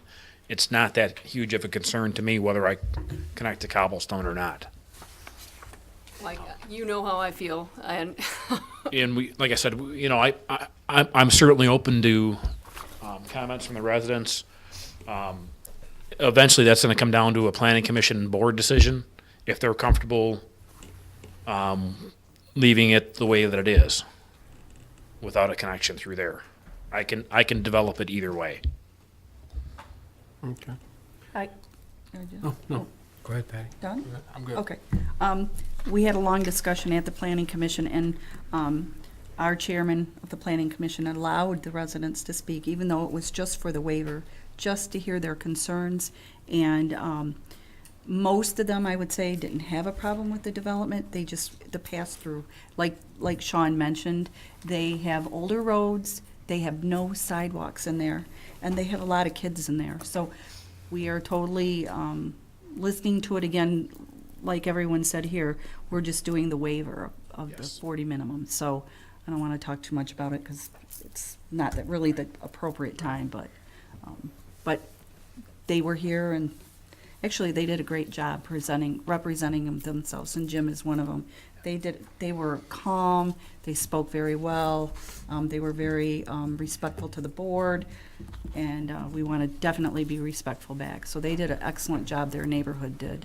We had a good discussion with Rick afterwards, too. Yep, I had several people come up after too and speak to us. We're hopeful that he's, we're gonna all work together to, it's not about him developing the property. That's not our issue, it's purely the connection. That's the concern to the residents. Okay. Well, would like somebody, Chris, do you I guess wanna I don't say anything? I'm okay with the waiver. You're only a little shy of the 40 acres anyways, and this, as Mr. Dusan said in his letter, the site does kind of meet some of the criteria, the unique characteristics, because it's multiple zoning designations. Honestly, I'd rather see this parcel, if it were to be developed, as a single-family product and as opposed to multiple-family product. The site itself, he mentioned topography, tree stands, wetlands, soils, water, the shape, utility corridors. I mean, while you don't fit a lot of those, you do definitely hit tree stands. In fact, this is one of the priority wetland areas in our natural features map and our master plan. So with this being developed, I hope you take that into account too as a... We have done a lot of research on this parcel. Chris and I have talked numerous times in regards to different ways of bringing this parcel forward. We looked at average lot size. We looked at other ways to condense the unit size. We looked at conditional rezoning. Unfortunately, none of those allow us to do the most responsible thing on this piece. If we do it under a conventional site plan, Chris more eloquently puts it than I do, that when you develop a conventional site plan on 90-foot wide lots, you're pretty much mass grading the whole site, which means the trees out of necessity are cut down. What we're trying to do is come up with the same number of units I get conventionally, condense in a small area, and leave meaningful wood stands on this property. That's our goal.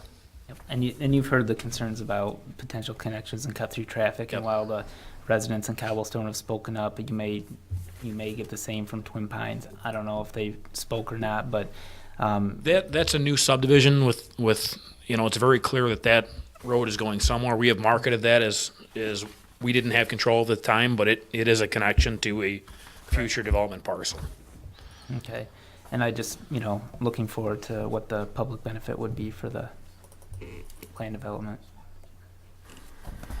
Thank you. Well, that'll be something for that talk, for sure.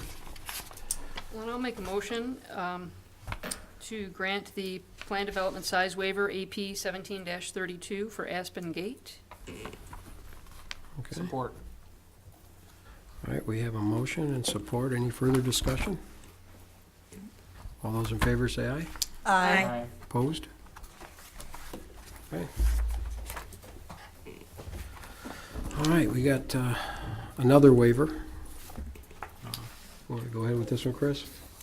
Yes, this one involves the Hutto property, which I think most of you are familiar with because it had a rezoning proposal involved with it. And the Hutto property is a 28.96 acre triangularly shaped parcel of land. It's located in I-1 Light Industrial District. It's the only industrially zoned parcel of land south of 9 Mile Road. An aerial photograph of the property shows a wooded wetland approximately midway in the parcel. Portions of the parcel north and south of the wetland are or have been recently farmed.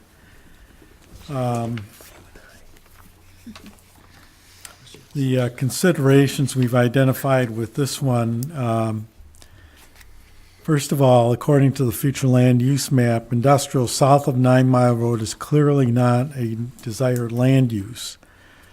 Nevertheless, it's a challenging parcel to develop residentially for the following reasons. First of all, there's railroad tracks that exist along the northern boundary, dictating a need for larger setbacks from the northern property line that might otherwise be necessary. Second, a regulated wetland bisects the property, separating the usable upland in two. The wetland should be preserved, and a 25-foot buffer around the wetland is required. Third, from a design perspective, development under conventional zoning would be challenging because of the triangular shape of the property. Fourth, the property is directly north of Hutsfield Estates, a proposed high-density, single-family detached development. It would be reasonable to expect that a transition in density would be allowed so as to achieve the density permitted by the future land use map. And I should emphasize that's what Rick is going for here is the density that's permitted by the future land use map, and that's what we would be targeting in the future proposal as he moves forward through the plan development review process. And then finally, there's an electric transmission line on the property's east boundary line that would require an increased setback along the east property line. In consideration of those considerations, the Planning Commission made a motion to recommend that the Township Board waive the 40-acre minimum acreage setback for the planned development on this parcel. Okay, so this is another waiver, 40 acres to 28.96 acres to go to a PD instead of conventional zoning. Want to open this up for discussion? I feel the same way as I did 2 minutes ago. Yeah. I do too. I echo the same thing.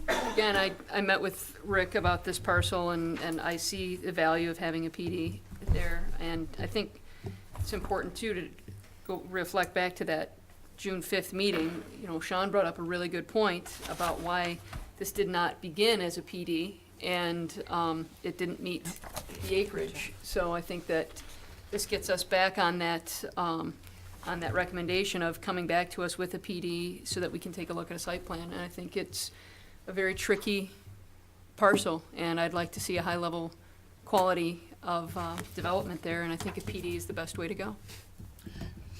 This one, Aspen Gates would be what we call the premier development, higher end. This will be more of an affordable type product. You're still looking in the $290,000 to $300,000 to start. Because of the railroad tracks, the other challenges on that site. You know, we're going to do a great layout. We're going to do, you know, good houses, but they have to hit a certain price point because of my development constraints around the neighborhood. Okay. So, somebody wanna, Chris? No, I mean, I think this one kind of meets the same criteria that we don't, I mean, it's not really, it doesn't fit with the industrial zoning, and you've got wetlands, and it's a triangular shaped piece, so I think PD's probably a good shot at it. I'd just be curious what the, you know, again, harping on the community benefit, we'll see what you bring to the table. Okay. So we wanna make a motion? I'll make a motion to approve the plan development size waiver AP 17-33 for the Hutto property. Second. Okay, motion and a second. Any further discussion? All those in favor? Aye. Opposed? Okay. It's gonna be right on the trail someday. Okay, moving on. Rathmore Park 3 minor plan development amendment. Chris? Yes, plans and documents have been submitted calling for an amendment to Rathmore Park 3 plan development for the purposes of numbering the units consecutively from 96 to 145 so as to continue the unit numbering from Phase 2. Previously, the units were numbered from 1 to 50, and this amendment affects the plan development plans prepared by Seabrook East Engineering as well as the landscape plans prepared by Grissom Metz. Revisions to the condominium master deed and condominium subdivision plan are also required, but these are reviewed administratively. We have prepared a plan development amendment, which is attached to my letter. And so the action that's required tonight is to have the first reading on this proposed amendment, which we would recommend, and the Planning Commission also recommended to you. Okay. I'll make a motion, we move AP 17-30 to second reading. I'll support. Motion and support. Can I have a comment? Go ahead. I just want to explain why this is not really an odd thing, but sort of. You know that every piece of property in Oakland County has to have a parcel ID number. In the old days, when I first became the treasurer, you had open spaces that had no numbers to them. They were like a GL or GS or GC. They were general common areas. And now they've changed that, and every single parcel has to have a parcel ID number. So when you put the first subdivision together, it might be lot 1 through 50, but then they have open space, which becomes 51, 52, and 53. They're open park lands or open common areas. So with that, the next lot number, which would really be lot 51, it's going to have a parcel ID number ending in 055. And so it just makes it life easier for the residents, your deed, you know, your actual deed, and so your lot number and the end of your parcel ID number will match. And it's good for our office also, so I kind of commend them for doing that. So they'll put all the numbers at the end for all the parks for the 3 or open space common areas at the very end. So that's what this actually is doing and why. So Okay. I just thought I'd mention that. Well, that's great. All right, any other discussion? All those in favor? Aye. Opposed? Okay, passes. All right, Lieutenant Venus. comes a fun one.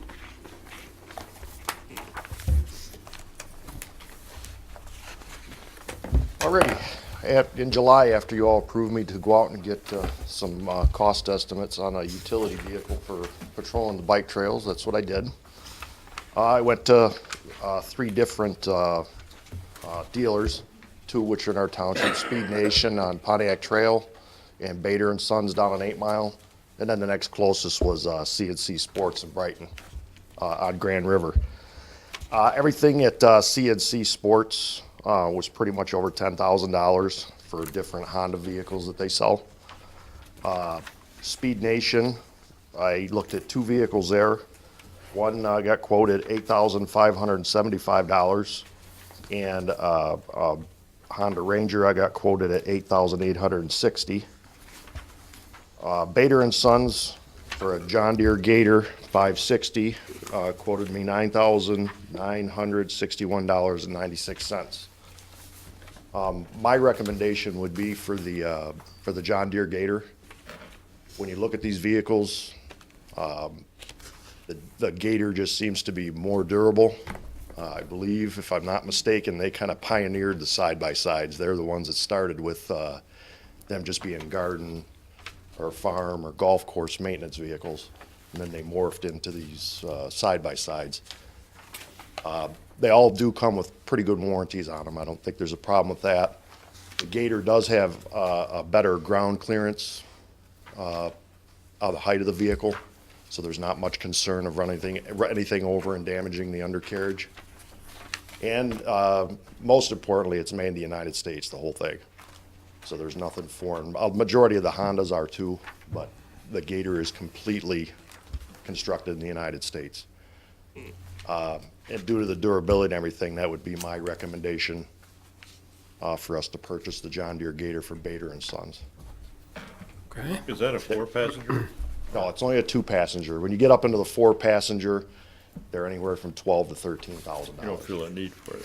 No, because if we need to get medical out there, if we need to run somebody in, we can. The back of the Gator is large enough to get somebody in there to transport them to a main road.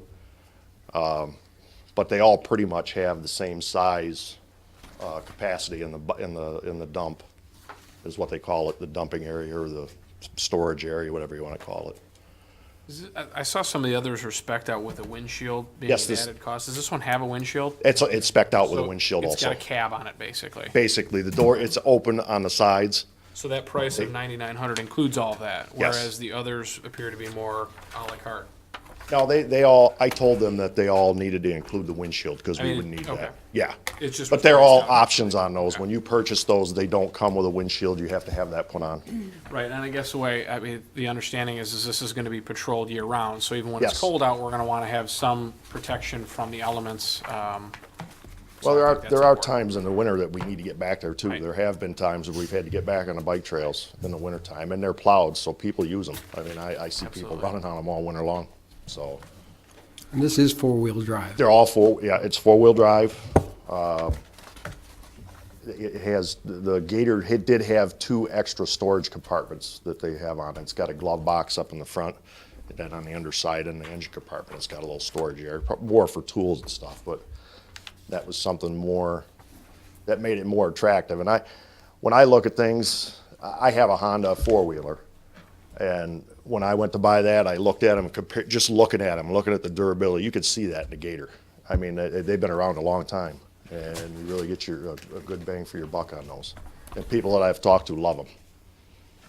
You'd take this down and this would be all outfitted with lights and Yep, I talked to our garage. radio and signias and. All I gotta do is get it down to them. I'll tell them what we want on it. And basically, I'm just gonna have them put a blue light on top, a couple of LED lights, some type of a siren or a signaling device. We don't need to put a radio on it because the prep radios will work for that, so. Do we need a And stickered. separate line item for the outfitting? Do you know how much that will cost? I mean, It's not gonna be, I don't believe it'll be much more than $2,000 to outfit that for the light, because they're very minor things that they would have to add on it. Would it require a bigger alternator? No, the garage takes care of that Commerce had. They got a Kawasaki Mule, And theirs was totally outfitted, stickered, and they took care of that all down there at the garage. Good. So Now, it's- in the winter, do they have a cover that covers the inside? You know that, like, you know how you can cover Yeah. a golf No, cart? they don't have you can get them with the whole hard cover and the whole thing where it's sealed. But it's a little bit more money. And I didn't really see the need because, just having the front, so when you're driving, getting the wind off you, and then they're not gonna be out there. What I wanna do is have the guys go out a couple hours a day on each shift if we can and just be visible on the bike trail I love during the it. peak times of when we know they're being used the most.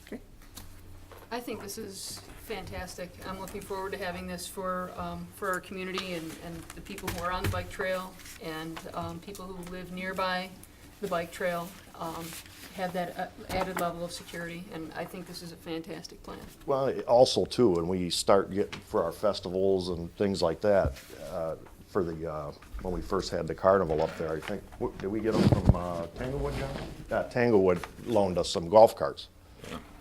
So that'll give us the ability to use that. I know they probably need more vehicles, but they won't have to worry about us. We'll already have it. Well, I think this is really a good idea, and being that you went with the John Deere, it's a little more money than the Kawasaki, but I think it's the better choice myself. And it's not that much difference. That's it was $1,300 more than the lowest price that Speed Nation gave us. And that was for the Kawasaki mule. And this is coming out of the budget, the police The budget? police budget, correct. Completely, okay. Yeah. Okay, well, what do we think? How much do you think you need? So The we'll outfit. do, not to For the whole exceed. thing? Yeah, Yeah. I wouldn't think it would exceed 13. that's what I put. I would think that we'd be safe with that, if that. Because if they have a light down there, that's what they'll use. They're not gonna purchase a new one if we have one sitting down there, and lots of times we have those, because some of the cars, they switch out the lights and they just put them on a shelf and. I would say if there's something that you do feel that is important to have for it, some piece of equipment that exceeds that, to let us know. Because I mean, if there's Yeah. something you have to have, a winch or something else that's expensive that you didn't think about, I want to make sure this thing, if we're going to go this route, make sure it's outfitted to do everything you need it to do. Like we're gonna put, the first aid kit we'll get, the department will supply that, tools, maybe one of those, jump boxes that have an air compressor and everything all built in on it, things like that would be able to use it out there if somebody needs it. Flares, things that we just normally carry, so that really isn't not gonna cost us any more money. Okay, we want to cover out a motion for not to exceed 13,000? Sure, I can make a motion for the purchase of the 2017 John Deere XUV 560 with the full no-scratch windshield and the outfitting out of the not-to-exceed price of $13,000. And that'd be funded out of the police millage. I'll support. Okay, we have a Just a motion. comment, you might want to Support? check with John.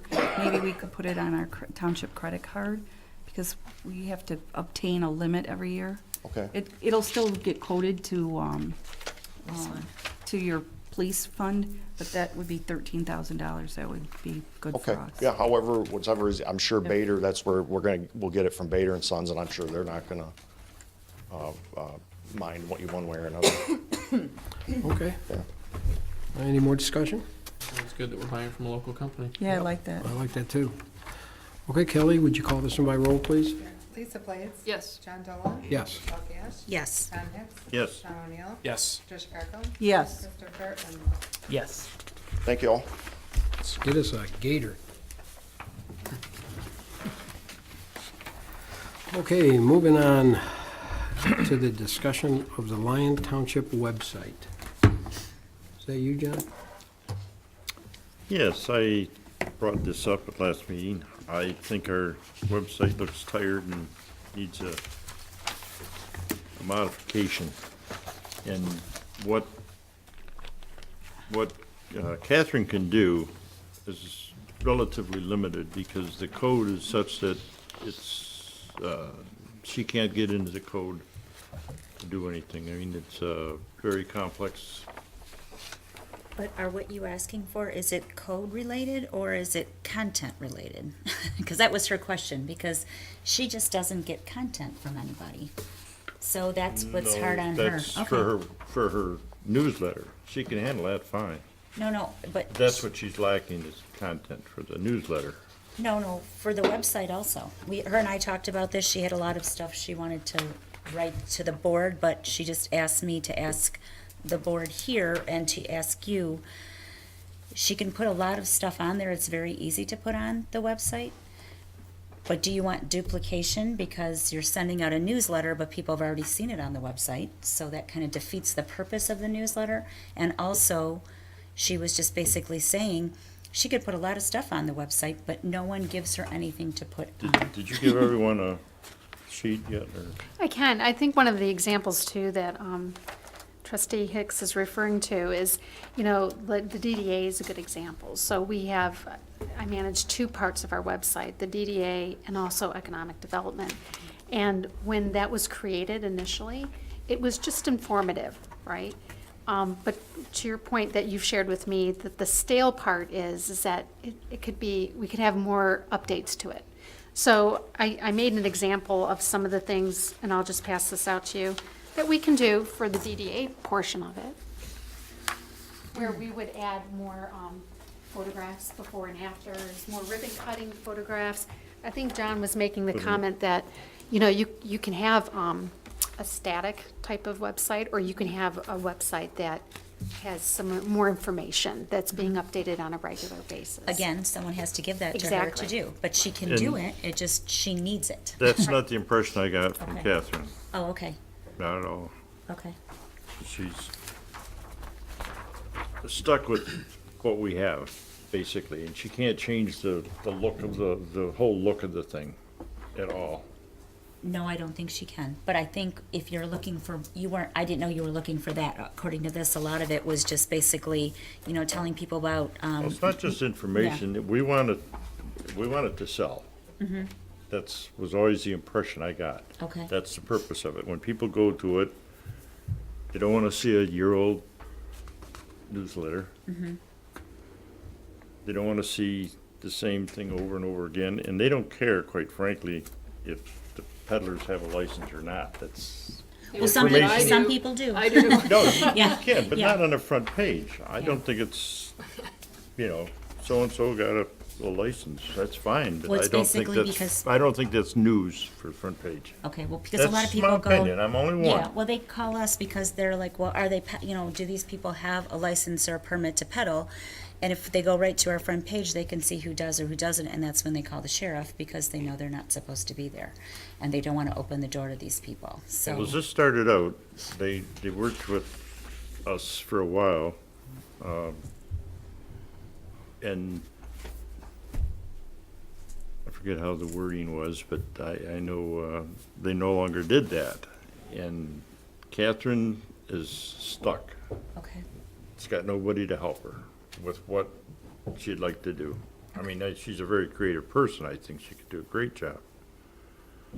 But I think, and I don't know the answer, but how you'd go about getting somebody knowledgeable enough to do it. But the content, again, another big thing I think is there's so much crap out on there in Facebook that, just like the rumors about Tim Hortons, what's going to go there, and IKEA, crap. But I think our Starting my rumor? website, people should get used to going to our website for accurate information, where they're not going to get it on Facebook. And I think it might even keep somebody busy several hours a week to do that. That's why I mentioned a possible temp, from a university or even a high school that was familiar with it. Well, this made me think of MTA. I think you came in halfway through there was, I believe it was Meridian Township. Oh, yeah. And they do a phenomenal job at their website, at their social media. It's fantastic. They also have quite a bit of money to do it. I just about fell out of my chair when I heard how much they spend a year on their media. But they have a dedicated media person.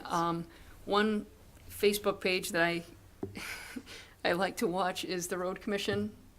Their posts, they're funny posts. When I spoke to her, she said you can see a spike in their number of hits on all of their amusing posts, and it's, I think, something that maybe we could possibly talk, or I'd be interested in talking about at budget time. I think that John's concerns might be alleviated if we were to have a discussion about having a full-time media person. I mean, my school, when we have some close games that I can't attend, I'm watching, or I'm paying attention to the basketball game or to the baseball game through the Twitter feed from the athletic director. And I'm watching the game as it goes because I can't make it, I couldn't be in Warren to watch the game. And I think a lot of people will do the same. They'll find out something about, a newsworthy item, whether it's through Instagram or Twitter or Facebook, but it's not necessarily through our electronic newsletter or on our Facebook, on our webpage.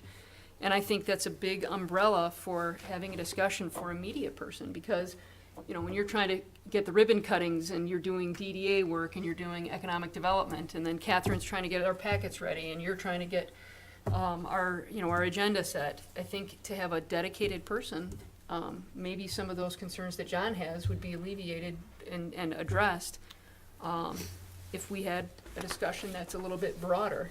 But, I mean, it's just, obviously, the audience can't see it, but to look on the Meridian Township webpage, it's immediately engaging, and there's movement on the page, and I think they even talked about how they analyzed where on the page it had the most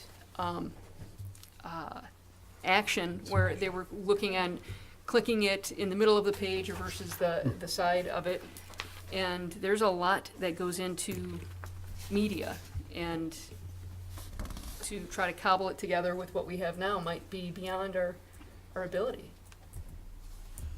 Well, maybe that is a talk that we have at budget time, if there's money to hire somebody full-time for that, or part-time, or... My main concern is I just don't think it's doing It isn't. what we had hoped. This was it put would do. together quite a while ago, and it was put together with one person, and that person's gone, Right, and no one has any idea how to change some of the components of the website. right. It's ours forever until we do something about it. And I think that's what John's talking about. Basically, we don't have the control because the person is long gone Right. that has the control. I used to work, if I may, for another community where they went from a population of 5,000 people to 35,000 people in 10 years. And it was a lot of change, and there were a lot of people moving in from different communities and different states. And they did have a dedicated communications officer, and that person was not only responsible for all of the website updates, but all of the Facebook pages, all of the Twitter, all of the Instagram. But they also produced, on a monthly basis, a video show that also highlighted 3 things every month, whether it was with the sewer or a festival, and it was quite helpful for the public. They also were responsible for robocalls. Basically, any communication between the community and the citizens was managed by this person. And I think robocalls are phenomenal. If we had something like a power outage and to notify our residents of, we have our generator. If your phones need charging, you can come on up. My school district uses robocalls, and in South Lyon schools will do the same. I think they're great. yeah, Well, I it think was just back a in good the day, example of it. when this one was created, it was expensive. It was coded for one person. And I think the options are out there now, like you're talking about, John, that you can actually get these things put together very inexpensive, and they're very user-friendly. I mean, I made a So- list of things that I'd like to see on ours, and myself and Catherine, I would say, is our resident expert. and I've had some training on how to add pages. I would not say it's difficult, but it's clunky, and it's very time-consuming. And so that's why I haven't been able to make some of these upgrades that I'd like to see on our website pages, just because it's not very intuitive and it's not very easy to use. Like, there are some website designs that are as easy as PowerPoint. Point and click, add, go. Here you have to create the page, you have to go in, you have to add the content, then you have to make the page go live and your links, and it's just a little clunky. It's not hard, but because it's clunky, it's more time consuming. That's just been my user experience. Well, where do we want to go with this? Do we want to actually look for a different website designer to take a look at this and get some costs? I don't know find the out. answer to that, but I think it should be a budget item, and maybe by then we can get some figures about what it would cost to have someone in to, Well, that's why I'm we're getting looking, very close to budget time anyway. but I'm looking for direction. Do you Could we want me start with to IT, send right? something out?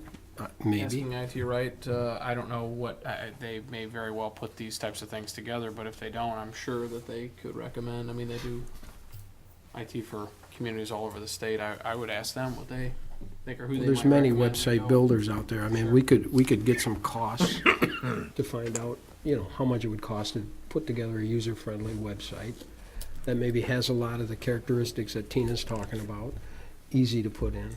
You want us to take a look, and I'd I like can to call see- a couple people and try to get some ideas on the cost. I'd like to see a cost as kind of a Band-Aid to, when we get to budget time, to really doing this. I feel like if we're only updating the website, we're still missing the mark. But I think even the person that you would hire, Right, we need a new website for them to control. right. We can't do anything with this website. I think we need to wait. I think we need to get, if we're truly going to pursue a communications officer or a media person, I think we need them on board before we do anything with a new website. I guess I didn't have as much issue with it's not the layout of the current website, it's just the content is what I think bothered me. And I think John Hicks hit pretty much everything on it. It's just, there just needs to be better communication of what's going on. I mean, there's so many great things going on in the township, but no one knows about it, I mean, I've had people ask me about the water system, are you guys ever gonna do anything with the water system? And, I had to respond and say, it's been on our agenda the last 9-10 months. We have been talking about it, it's in process. Stuff about, some of the road and traffic improvements coming out, we mentioned, and maybe the 9 people watching this live right now will know that there'll be a stoplight, coming at 10 and Johns. That kind of stuff can be, broadcast out on the website, and if we want to use the other social media outlets, that'd be great too. Just get the word out. I don't know how many times I've had to tell people Tim Hortons is coming on the south side of the township, so. Well, I guess we can definitely wait until budget time to see what kind of monies we have for a salary position like that, or a position at all. I mean, it could be part-time or full-time, but, that, it'd be nice to have Might that want to person start key out into at the website. part-time, that's what Meridian said they did too. Mhm. Right. And then it just grew into more and more and more and more, and they did get funding. The benefit for Meridian is that they spoke about how they have, they have the media person, but then they get all those interns. So you've got somebody who is in charge of everything, like the management of the media, but then you've got the newer, fresher ideas coming from kids out of college who are more up to date on some of the media, Instagram and the technology. So they're going to come and go, but having one person in charge of that, and then their ability to reach out to get interns, is you're essentially doubling the number of people working and only paying for the one. But then there's that one person who's managing that. So I think that, like Chris said, maybe we focus more on budget time, finding somebody who's part-time or full-time, and what would the cost be, and what would our expectations for that kind of position be. And we can ask do Meridian what their cost, Yeah, what their well, budget for that. A lot. It was $200,000. It was like $200,000. Yeah. But I mean, but we don't even have to do It's to for the that department. to the extent of what they did. I mean, they have cameras, they have people that go out. I mean, you can do something simple like the city of Novi does with their short videos on construction projects and summary of meetings. I mean, that's something that can be done essentially free. Okay, well, do we want to hold that over for the budget Yeah. meetings, and we'll talk about that? Sounds like a good idea. Okay, you satisfied with that, John? Yeah. Okay, good. All right, moving on. Bicycle path and sidewalk ordinance revision. Okay, you recall from the June 5th meeting that trustee Blades and the sidewalk committee proposed revisions to the bicycle path and sidewalk ordinance. The intent of the revisions was to address gaps in the sidewalk and bike path network along main roads. And essentially, the revisions would have required a bike path or sidewalk for new houses built on individual lots along main roads. At the time, the board expressed concern that this requirement could be so costly as to prevent a homeowner from building a house on an acreage parcel with broad lot frontage.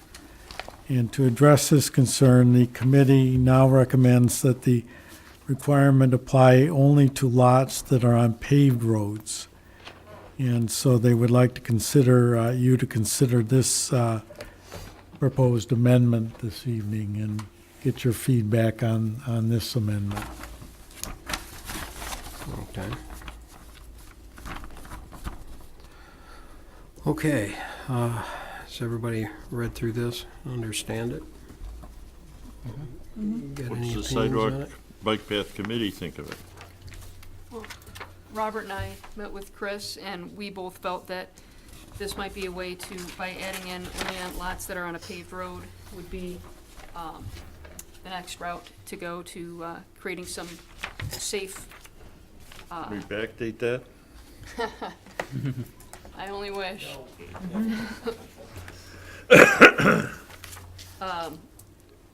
I sometimes call this the Elko condition of lots that don't have a sidewalk in front of them. And I would not like to see that continue to happen. And so this, Robert and I felt like this would be a good start to, or a continuation of trying to get a revision to our ordinance. So this come from the Parks and Rec committee, or is that just the sidewalk? Just, I mean, we touched upon it, and they, did we really? They have much input? We brought it up, but there's no action. No, yeah, it was just as a report.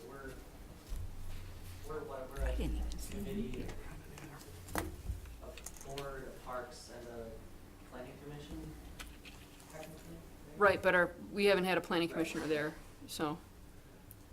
Who was our representative from planning commission? I think it was Stefan. Oh, yes. So I mean, we haven't had any input from the planning commission side as to what they would want to see. You know, you say you address the concerns of large acre parcels by using it only on the paved roads. Well, but there's large acre parcels on paved roads. There's some that are pretty large, 5-6 acres. I mean, if somebody builds a house on a 5-acre piece, we gotta make them put a sidewalk across the entire front of their property? Well, I thought we looked at the map to, or did you have? Well, we had considered kind of two routes to alleviating this. Chris has presented you with one, which is eliminating the unpaved roads where a lot of the larger frontage lots tend to be. The other way we could go about this is establishing some sort of frontage limit, where I believe the number that you threw out was 150 feet. 150 is the number I threw out. So in that scenario, instead of the only unpaved roads, we could say that you'd be required to construct or contribute to the pathway fund for your frontage up to 150 feet. What's the cost on that? it's, 150 feet. yeah, I don't know offhand. I mean, I guess when I look at this scenario, we're gonna continue to have gaps in our sidewalks. And, you know, Sean had brought up a good point that, you know, it's going to increase the value of a home to have a sidewalk in front of it. And if it's just a lot split and we're putting the sidewalk in for them with their bike path fund, then we're giving them a benefit to their home. And I'm sure Sean said it more eloquently than that, but we're giving a benefit to their home, but on our dime. And I just want a safe route for people to get from point A to point B. And so as Robert said, we looked at a map and we saw that perhaps the larger lots that could be affected by this tend to be on gravel roads, whereas there were not as many lots that were on paved roads. So we tried to find, we felt that having it apply to lots that are on a paved road might limit the number of larger frontage lots.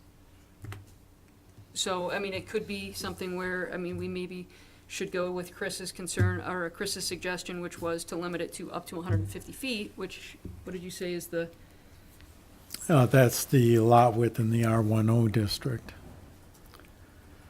but, you know, unfortunately, if it's not something that's part of a planned development or a conventional zoning, if it's just a lot split, we're never going to get those gaps filled in. Because we just don't have the money in our bike path and sidewalk fund to make that happen. So I guess, what are we trying to figure out the end result, to have a sidewalk from New Hudson to South Lyon? I mean, is that your thought, along Pontiac Trail the entire way? Not I necessarily. mean, I guess I'm trying to figure out how far do we go with it?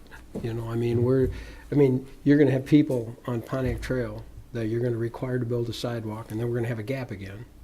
Well, no, it would only apply, if there's currently a house on it, we're not going to assess them. It's just, would be, That's what I'm saying. for a new house built. So if the guy next to him builds a house, we're gonna require him to have a sidewalk, but then the person that's there existing, he doesn't. So it's gonna create gaps again, is what I'm saying. Right. I mean, the option is for them to contribute to the fund, and then we can utilize it elsewhere. I'm just trying to figure out how do we want this, we have to have a master plan of the sidewalk. Are we thinking to try to take it all the way from New Hudson to downtown South Lyon and Oak? Well, don't we have, our master plan has the pathways and Is sidewalks. that what we're looking to do, though? Right. Because paving all the paved roads doesn't match that, is what I'm saying. Yeah, maybe it has to be limited, but a good example is 11 Mile Road. And I was just talking to Shirley before the meeting, and there are two gaps along 11 Mile Road where lot splits have been taken. One, Rick's brother, Paul, did lot splits, and houses are already built. And another gap is at Stancrest, and apparently a builder is looking at splitting up some property there and building some houses there. And if we had something in place, we could get some sidewalks there, but if we don't, he's gonna build the houses and we'll be. No, but I think that's what I'm getting at. If you had a master plan of 11 Mile, I understand that, everybody. But then what about Pontiac Trail? It's all paved all the way. So if Yeah, somebody that's a good decides to point. pull a house out and say, I want to put a house here, we're going to make them put a sidewalk there. And is the master plan to have the sidewalk go down Pontiac Trail all the way to the city? I'm just asking that question because you're blanketing the whole township with this ordinance, right? Anybody that's on a Essence, paved road. yeah. Yeah, the way it's So- written now. I'm almost positive the master plan has it on gravel roads as well. I can Well, look that's it the up. other part, you know. And we're giving them a break on by not doing the gravel roads. I think maybe we need to look at this a little bit more. I guess yes, I just don't know, we've gone back quite a few times, and if I can have a little bit more direction of what the rest of the board wants, then Well, I think it's Well, if down to the it's- master plan of the Yeah, and if it's entire on 11 sidewalk. Mile, then we spend our path money on 11 Mile if that's what you want connected. I mean, if that's what the board wants connected. But why are we, Right. like you said, Pontiac Trail north of 96, I mean, those are all paved up there, so where are we connecting to? I mean, we have a path, so you would ride your bike in the path? Well, the goal, the Can't get to plan, that. the master plan goal is to have either a bike path or a sidewalk along all the mile roads eventually. But why? Well, that's to create a I think it's just network. to get to the path, though. You can't, from And my it- house, you can't, you know, there's no way to get to the path other than the road. So what's your Gravel thoughts, road. what's your thoughts on this, John? On this? What was the price, Leslie, did you find it? For sidewalk, based on the Pontiac Trail estimates that we estimated and confirmed with Rick's contractors, it's about $90 a foot for a sidewalk. Now pathway's a whole other ballgame. But, so $90 a foot, if you maxed it at 150, you're in the neighborhood of 13,000 and some change. Somebody's- That's also assuming that's a very highly irregular piece because of the grading and tree removals out there. Well, that was taking out the tree removal. That was when we meandered around them. Because concrete's only about $5 a square foot, and you throw some grading in there. I can't, for 150 feet, you're probably less than We do 5,000. a flag for 125 in South Lyon, which is what, 5 by 5. But that's assuming it's flat, no Correct. grading. You're right. And no base. So this was just based on that recent job. Well, if it's really too costly, I mean, because it's not flat or whatever, then you can contribute to the fund. At some point, it'll be completed. Okay, well, Sean, any ideas?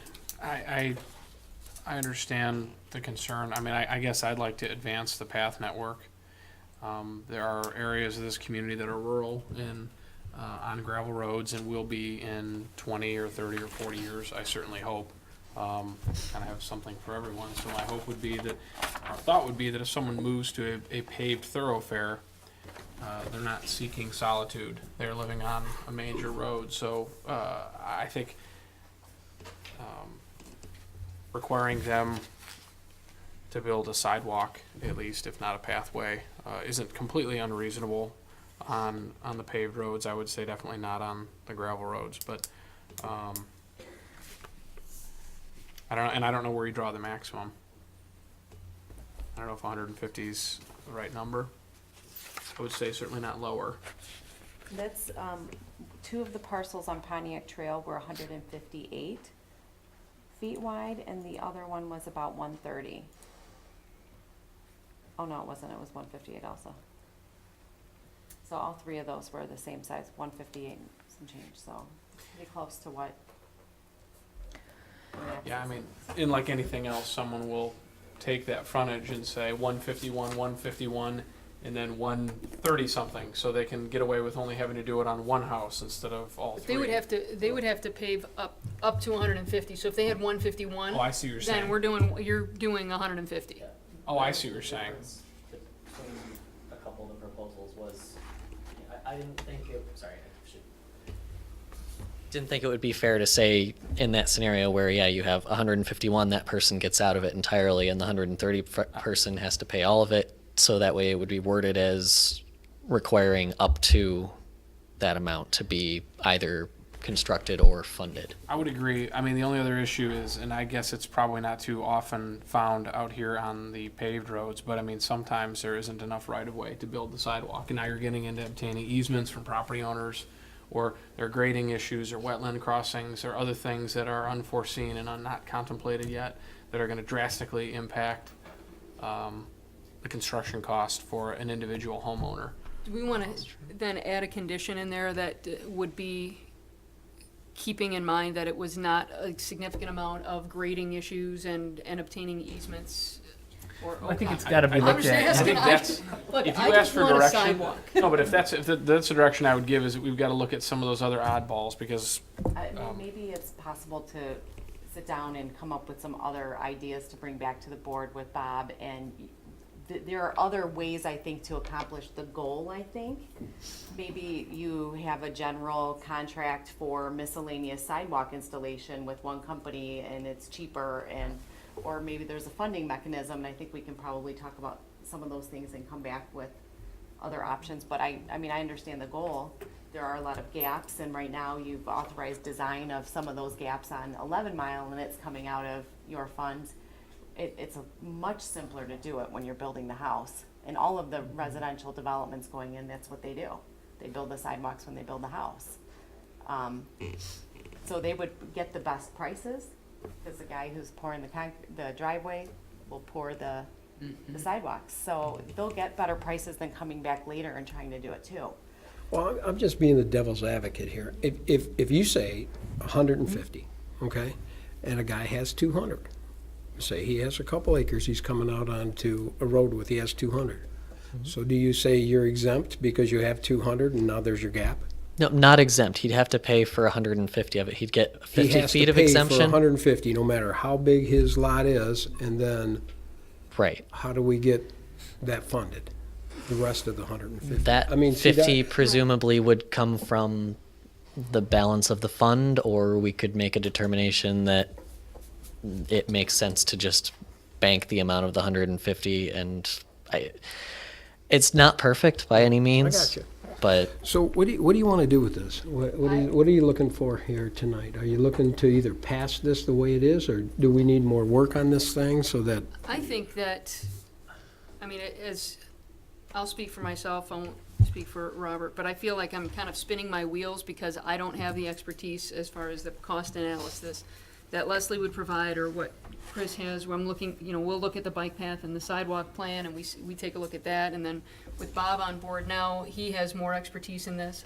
I don't know if maybe we kind of toss it to the three of you to maybe come up with a better plan. Otherwise, I'm just, I don't know where to start beyond where I have started. right? But I know that to continue to say, well, what about this and what about that, we're still not getting any more sidewalks, and we're still not getting our residents safely from point A to point B. And, I continue to drive down Pontiac Trail and see, a guy pushing a stroller on Grand River or on Pontiac Trail, and kids riding bikes on Pontiac Trail, and it's unsafe. I understand all that, so but I think- we just need direction. And I like your idea. Maybe you put it in the court of Leslie and maybe Bob. Welcome to the township, Bob. To sit down together and kind of maybe come up with some ideas, because I understand the goal. I think the pathway inclusion is much more difficult to pay for. I mean, then think of it as the costs are double. Now you're saying, if you're coming and you're buying a house on a main road or a lot, and you're gonna build a house, you're going from 13,000 now into the 20-some thousands to add to the cost of that build. And I think there is probably a breaking point of what's reasonable. Right. Right, so Yeah, trying to find a way to Well, and accomplish the goal, but we're not really looking for a lot, an entire, 7-person family walking side by side down a nice wide pathway. We just, even 1 or 2 people just trying to get from, Sean, why are you laughing at the 7-person family? I thought maybe you were going to have a Red Rover game or match, whatever We you might. call it, on one of these. We might have a Red Rover game. But I think even if it comes down to what Leslie is saying, that, to make it the most economical way for us to have a paved path for our residents to get from point A to point B and not be in the road trying to get to someplace. Okay, well, we got that. So where do we want to go? Do we want to put this? Well, Where do why we don't you wanna let, end 2, 3. yeah, why don't There you we let go. us sit down and knock it around and come back? Are you good with that, Lisa? I'm very happy with that. I'd like to just ask, I guess, other than, Sean, it sounds like you're saying you'd like to have it as, at least in the current kind of a form, paved and a distance limit.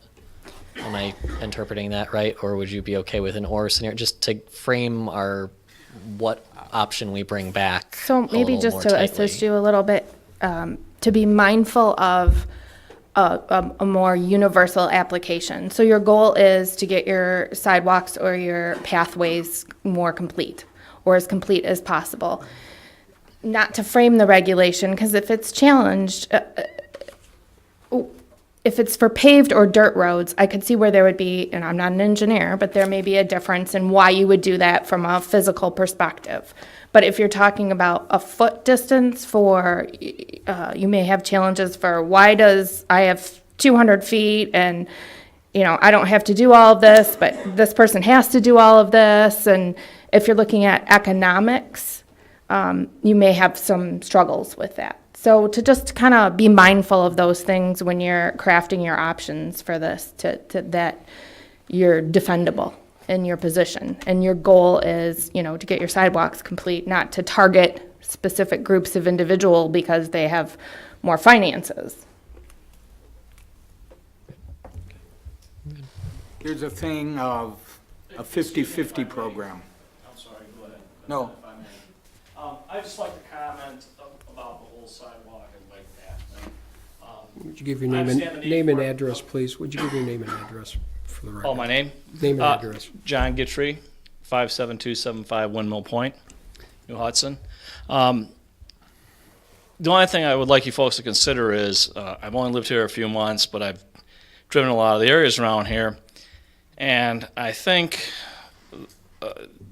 you're going to need some kind of study, because you can run into a point where if you determine a homeowner needs to have X amount of length of sidewalk, okay, there's a lot of different land type around here.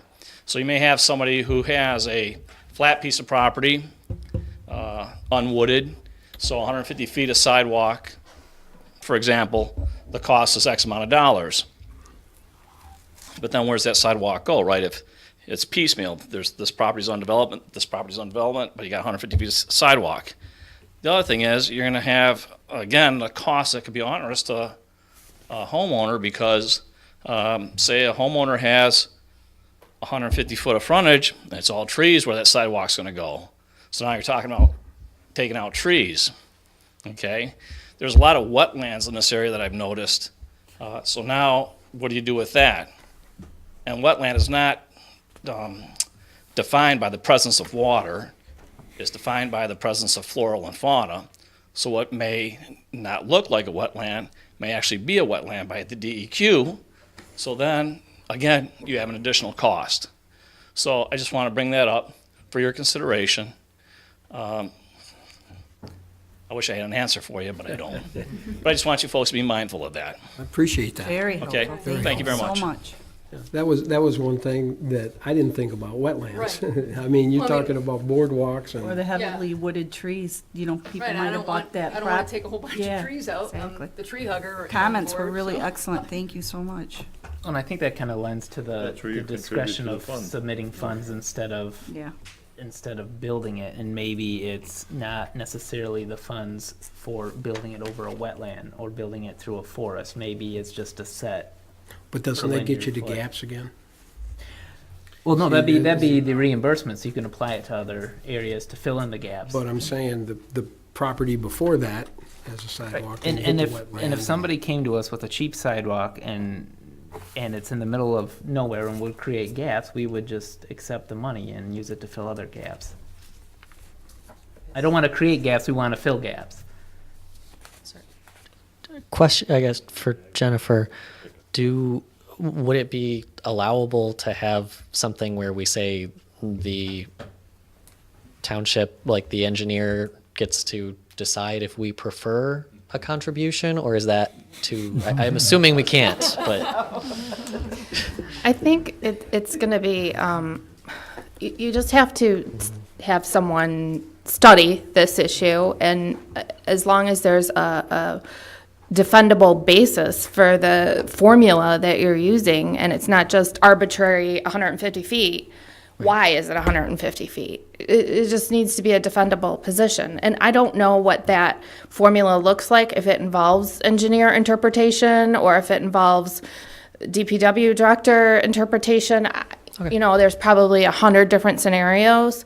Just stay focused on justifying the reason you've used that formula. Rick, if you just would have put a sidewalk in front of those three. I didn't know it. Okay, so we're gonna put that to a committee. Is that what we're gonna do? Go ahead and Bob, Chris, Leslie. Yes. Do we need a motion for that, or you just wanna move that forward? How do you- I don't think there's a need for a motion. No motion, okay.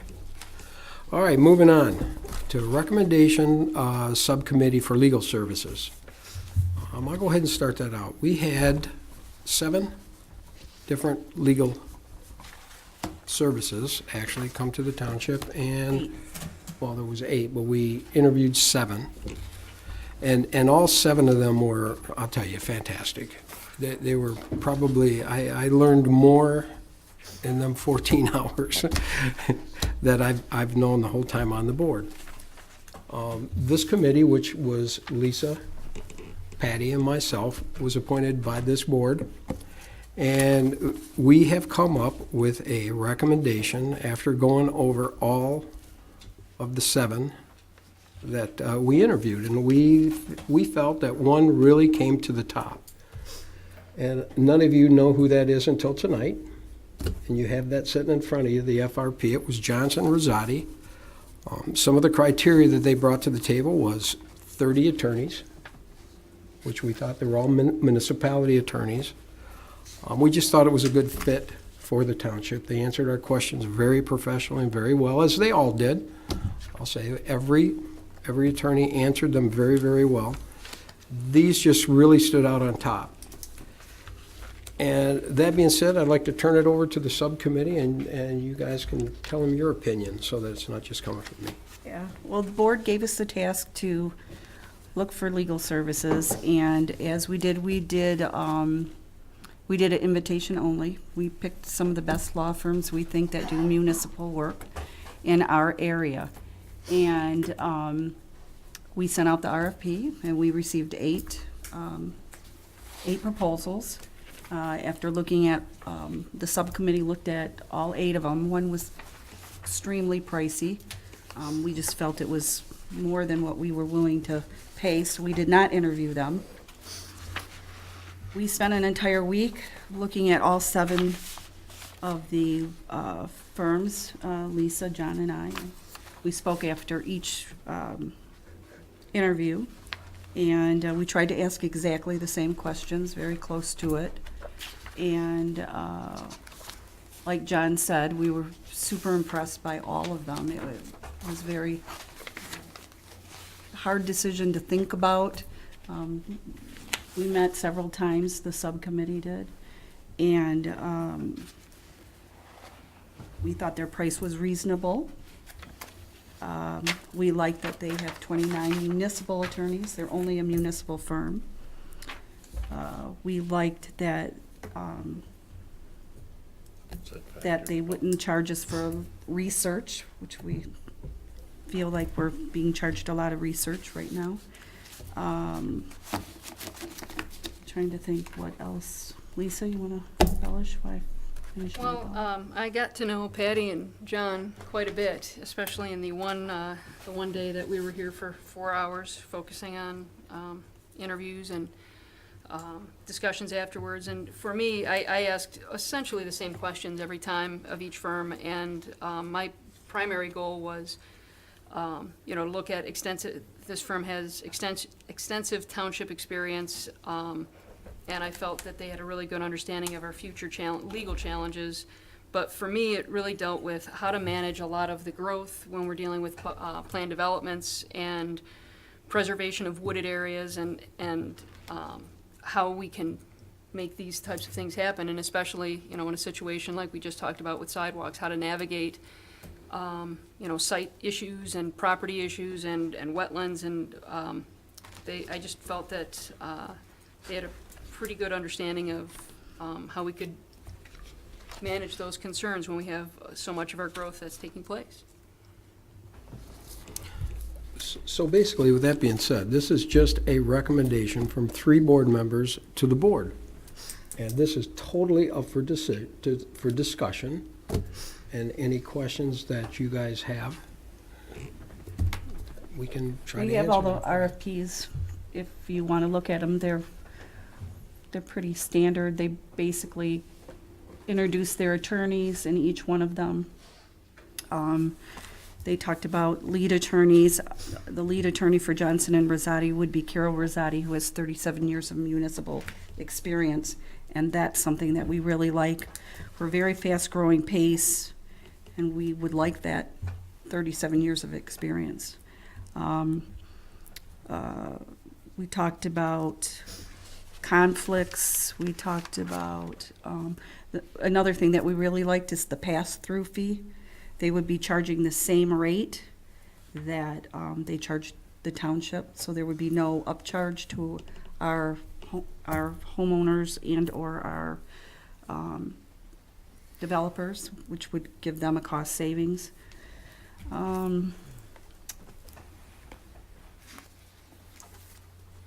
Basically, we'd like to know what you guys think. I noticed the Baker and Olowski's all in the room, and you can ask them questions if you like. I mean, this is an open discussion, and like I said, it's the first time that you guys have heard what we came up with. And, you know, I'm looking. We like that they're pretty close for travel time. They're just in Farmington Hills. They also have a Lansing office, but We have some existing litigation. How is that disposed of? Well, I would hope it would be, if you decided to hire this firm, it would be a transition that Jennifer's firm would be willing to transition. She'd keep the things that she's working on, for sure. I mean, that's if she wanted to. I mean, I'm not looking at dumping anybody or just saying tonight's the last night that you have here. We're just looking, we went through a lot of interviews and we talked to a lot of people, and these people just really impressed us. And that's our recommendation. So that's up to you guys to talk about it and tell us what you think. I mean, we're also looking for direction here in the room. God, may I permit? Go ahead. You know, in my Now, 30-plus... we do have to say one thing, Matt, that no one else knows, and you're the only one in the room represented by any of the attorneys. Nobody knows our recommendation to right now, so none of them are in the room, so. No, I'm just, this is a general Want statement. to, and no one called us either. Yeah, Only I mean- you. Oh. Only you. Well, that's, So No one just knows. FYI. that's my job.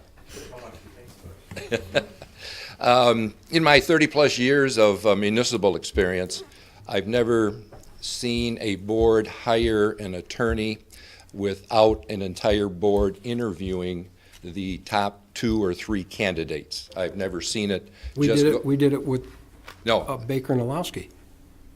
We did it with them. She came We to the didn't board even and interview we didn't anybody else. interview oh, anyone. that's because I was already here.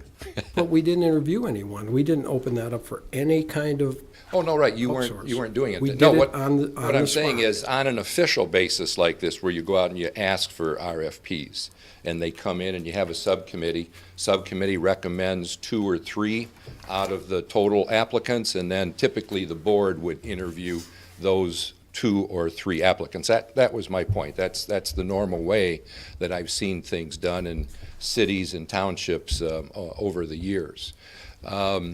So I just want to throw that out, that John was asking for direction. That could be a direction that you want to take. The only other comment, and if you decide to do that, I don't have to go through a 5-minute speech. I can do that at the interview. If you decide not to go through the interview process, then I'll give you a chance. If not, I'd like to reserve a couple minutes for some additional comments. So I'll leave it at that. I guess I'd just like to add on that a little bit. In the request for proposal, it indicated that the board would be receiving copies of all the proposals. So if you're just receiving the one proposal, I do not feel like we submitted a standard proposal. In fact, we probably spent 100 hours putting our proposal together, specifically responding to the request. And I had thought that the whole board would be reviewing those proposals because you weren't a part of the interview process, but some of the items that were addressed this evening, like the pass-through amount being the same rate as we discussed all of that, changing our fees to lower rates. In our proposal indicated, we actually live right next door, and we have a significant staff to address the township's concerns. In fact, our hours working for the township have been reduced because the need wasn't as great. We are certainly capable of providing a higher level of service, but that just hasn't been found to be necessary. I believe collectively we have the expertise. I worked at Johnson Rosati. I know the environment. So I guess, to me, I'm a little disappointed that the decision isn't digested by the entire board. But that's what we're here for. And this board can give us any direction that they want to give us. This is the first time they've heard of it also. So it's up for this board to give us direction. And that's what we're here for. If this board says they want to go with 3 interviews, I have no problem with that. That's what we're here to do. But no one was told who this was, so no one's in the room tonight. That's what I'm trying to say. It's not fair to anyone else either. This was what we were given as a committee to interview and to bring a recommendation back to the board. If this board would like to take all the proposals and go through every single one of them, that's fine. You just tell me that's what you want to do. If this board feels confident that we made the right decision as a committee, then you need to tell us that also. And then we can go forward with either hiring this firm or going back to interview 3, if you want to take Matt's, his advice and bring 3 attorneys in and you guys want to interview them, that's fine. You can do that. I have no problem with that, but you need to talk to me. Everybody on this board needs to tell Lisa, Patty, and myself, this is what you put us to do. We did it, and now you have to tell us what you'd like us to continue to do. And that's why it's here tonight. So you guys can go ahead and speak up. We read every single proposal. So you tell us what you want us to do. As uncomfortable as this is, I'll It start. is, very. And obviously, this is a lot of information to digest. At the beginning of this process, I didn't offer to sit on the committee, but felt that the committee would move ahead and do exactly what the committee did. I respect all of you and trust all of you, so while I don't know that I would have arrived at the same conclusion, I assume it would be likely. I haven't reviewed all the proposals, but I didn't ask to. I was okay with the 3 of you looking at it, so I see the point that Matt has made. And I wasn't in the interviews, but like I said, I trust the 3 of you. But I understand it's difficult because it's more than just switching the type of firm. There are personalities involved and professional relationships involved, and there's a lot of respect involved. So that's why it's difficult for me. I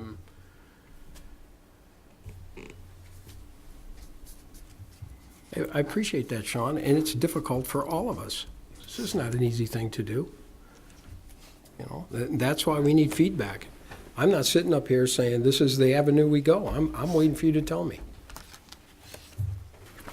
We can't do anything unless we're told. The original RFP we sent out, it does say the township board will be provided copies of all submittals. Okay. Quite frankly, I'm not interested in wading through all those, so I didn't want to be on the subcommittee either. And I, at the very minimum, though, I want some time to look through this. Okay.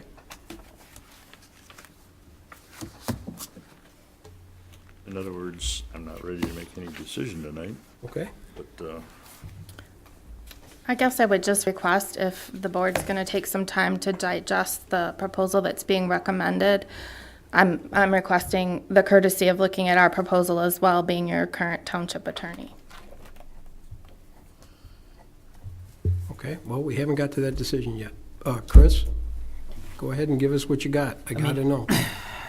So I was on the subcommittee to look for DPW director, and I went through that whole process of interviewing, helping write the job application requirements and all that and stuff, and served on the subcommittee because that was something that I was more interested in.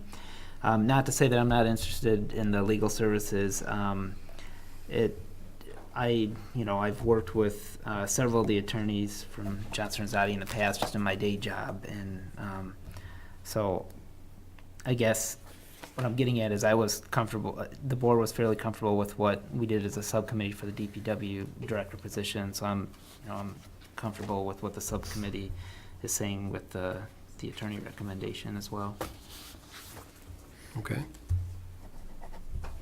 Okay, Sean, I'm not sure where you want to go with this, but we need to. I am. The direction you want to move is to support the recommendation of the subcommittee, then I would support that. Michelle? I would also support the recommendation of the subcommittee because that's what you were assigned to do, so. Okay. Well, then somebody has to make a motion to do either to hire Johnson Rosati as our legal service, or make a motion to go ahead and give it more time and everybody can get the proposals and read through them and take another month to look through it. And that's totally up to you guys, and I'm waiting for a motion to do something.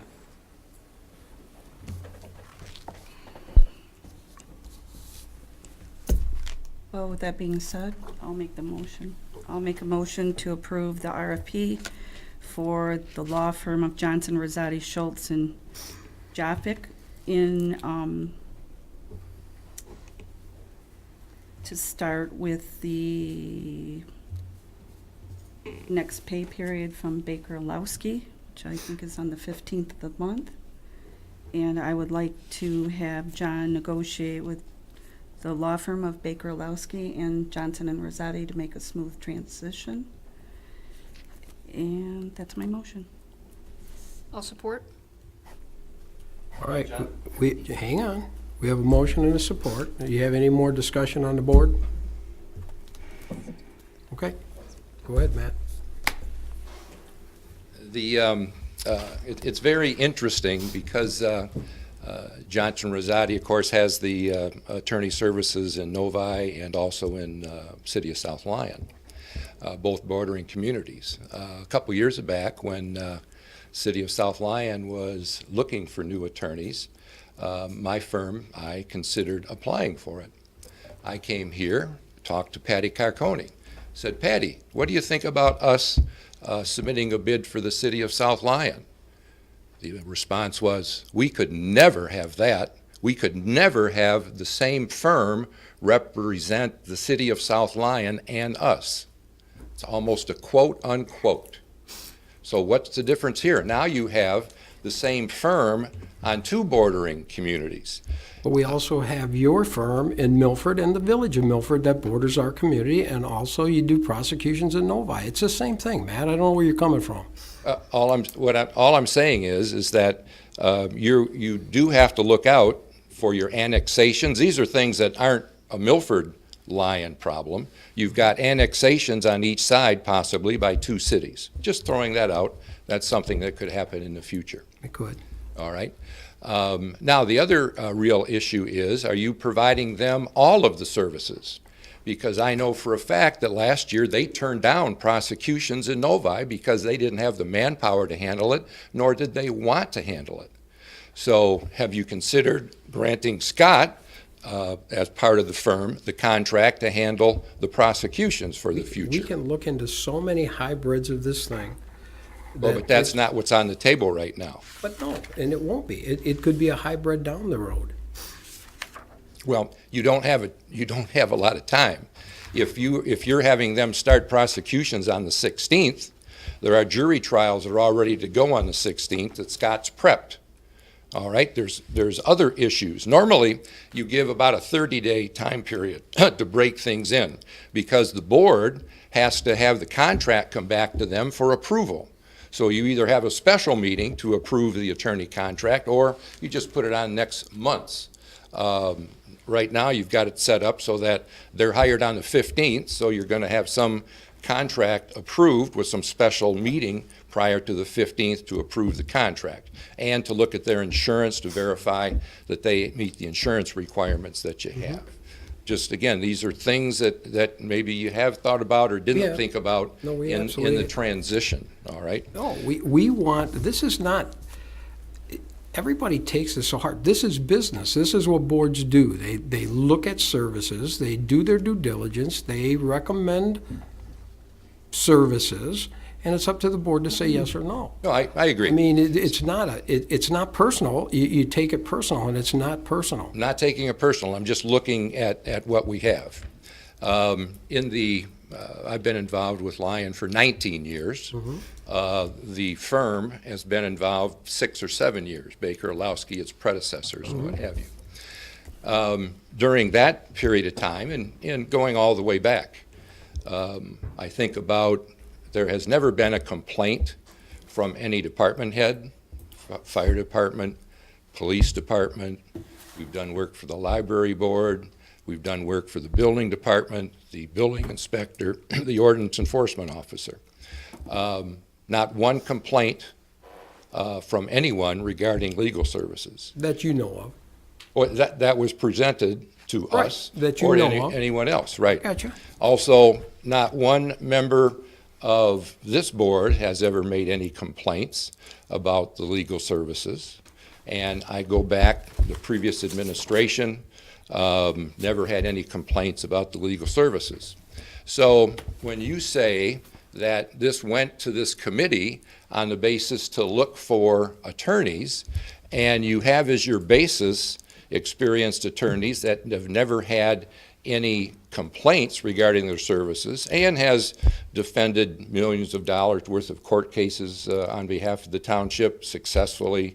All the condemnation work that had been done throughout the years for the sewer, the water, road SADs without any difficulties. That, by the way, you were paid for.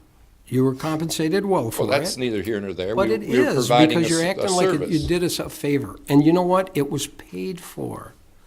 This is all paid for service. If you did that for free and did all that stuff, it would be a great thing, and yeah, we could say, but you were compensated for that. It, just like any other firm will be compensated for what they do. And No question about that. But I'm just saying, I understand, but you do a good job, and that's a good thing. Right.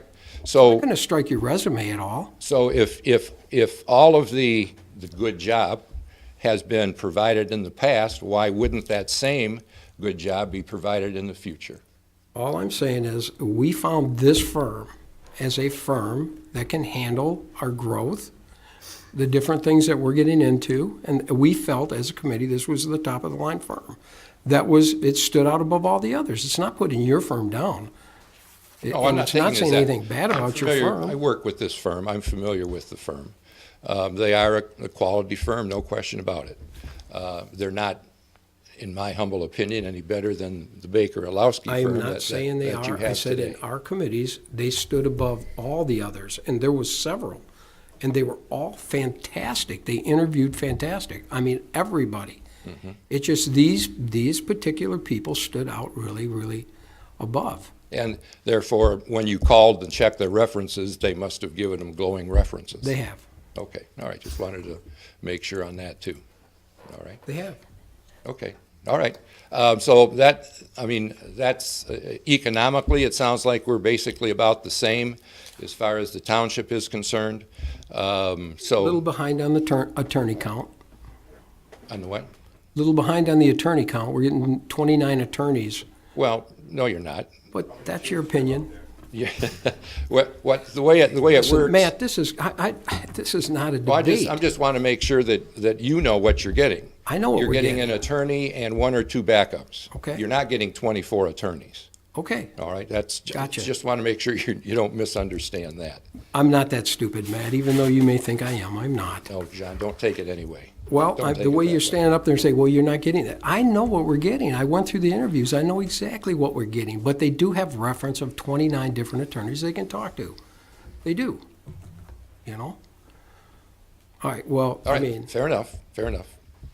all right, well, we have a motion on the table and a support. And you want to call this one by roll, please? Patricia Carcone. Yes. Christopher Enlow. Yes. Sean O'Neill.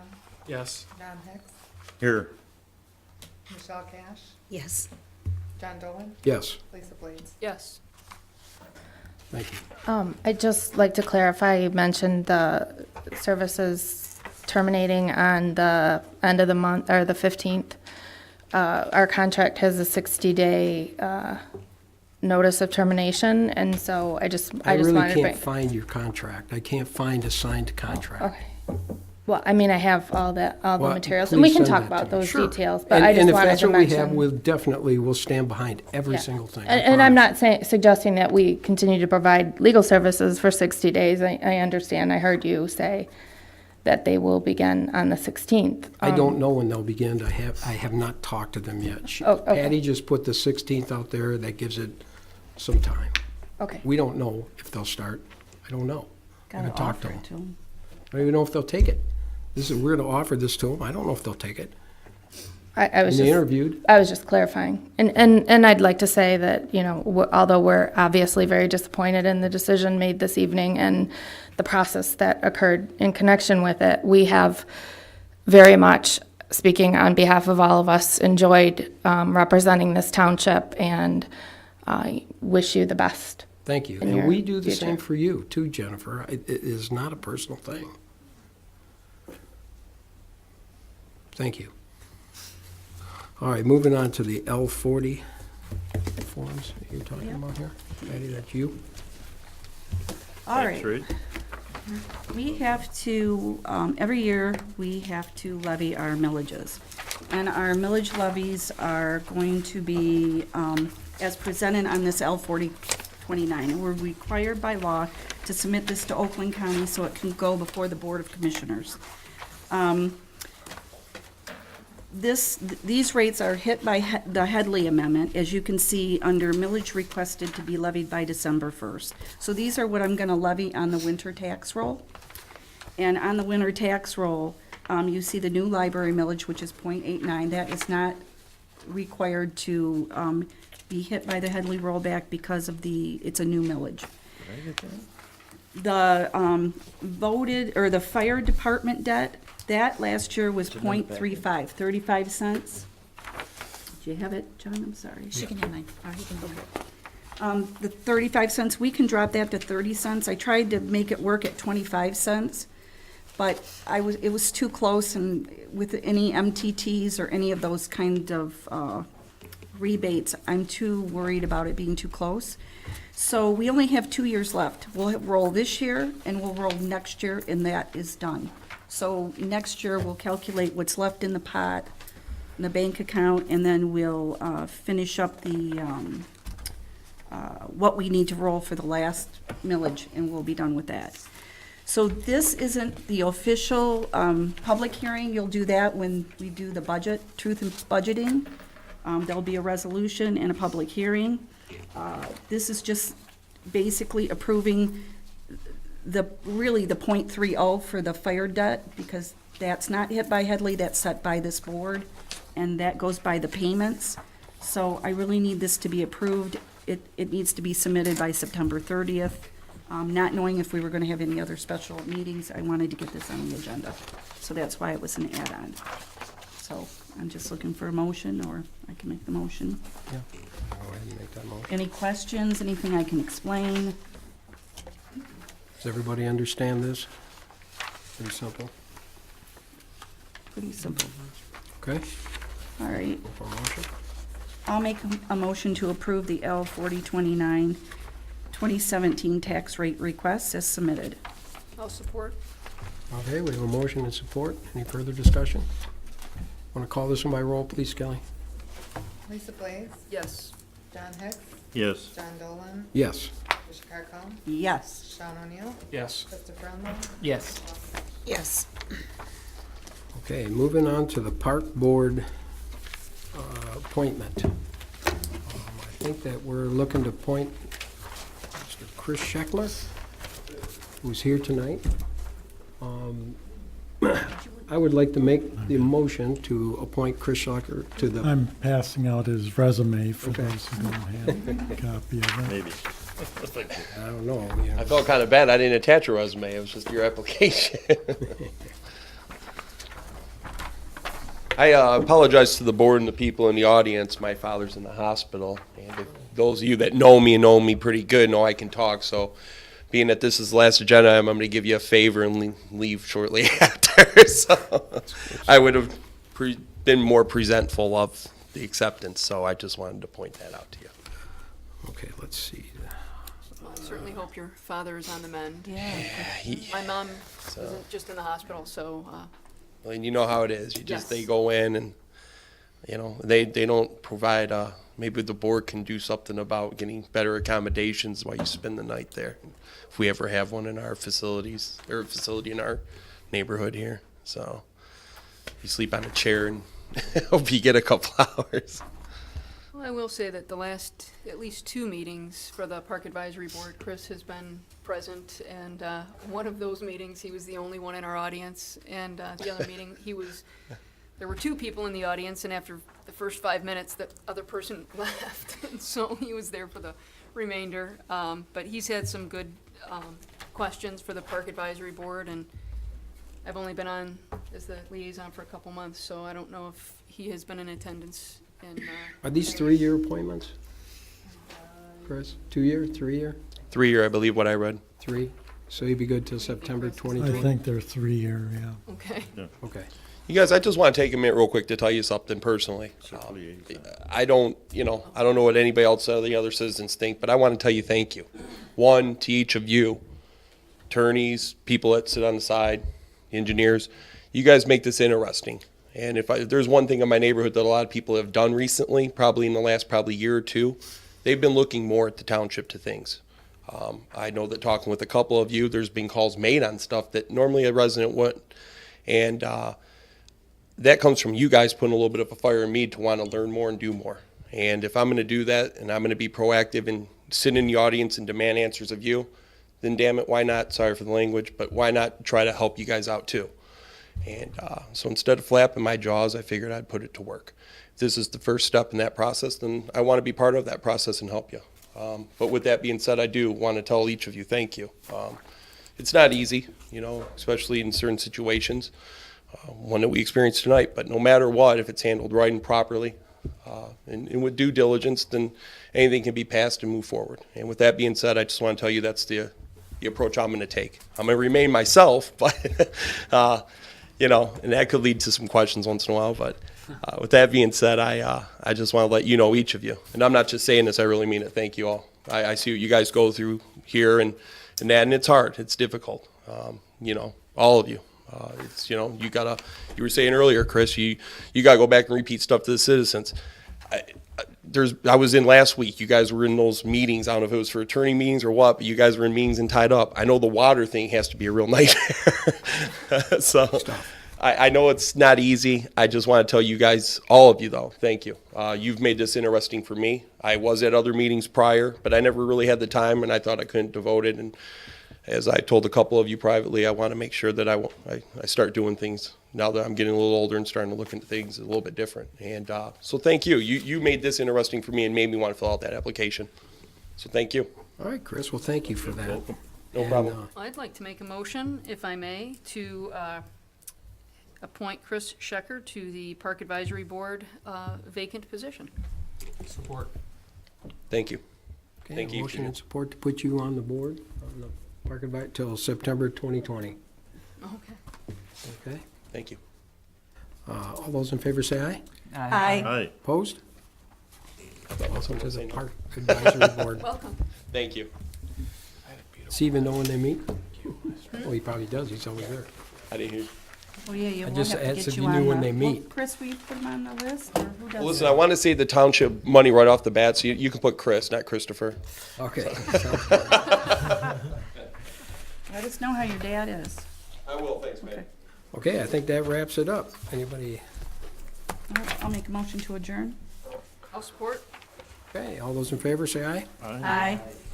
Adjourned. 10:44 PM.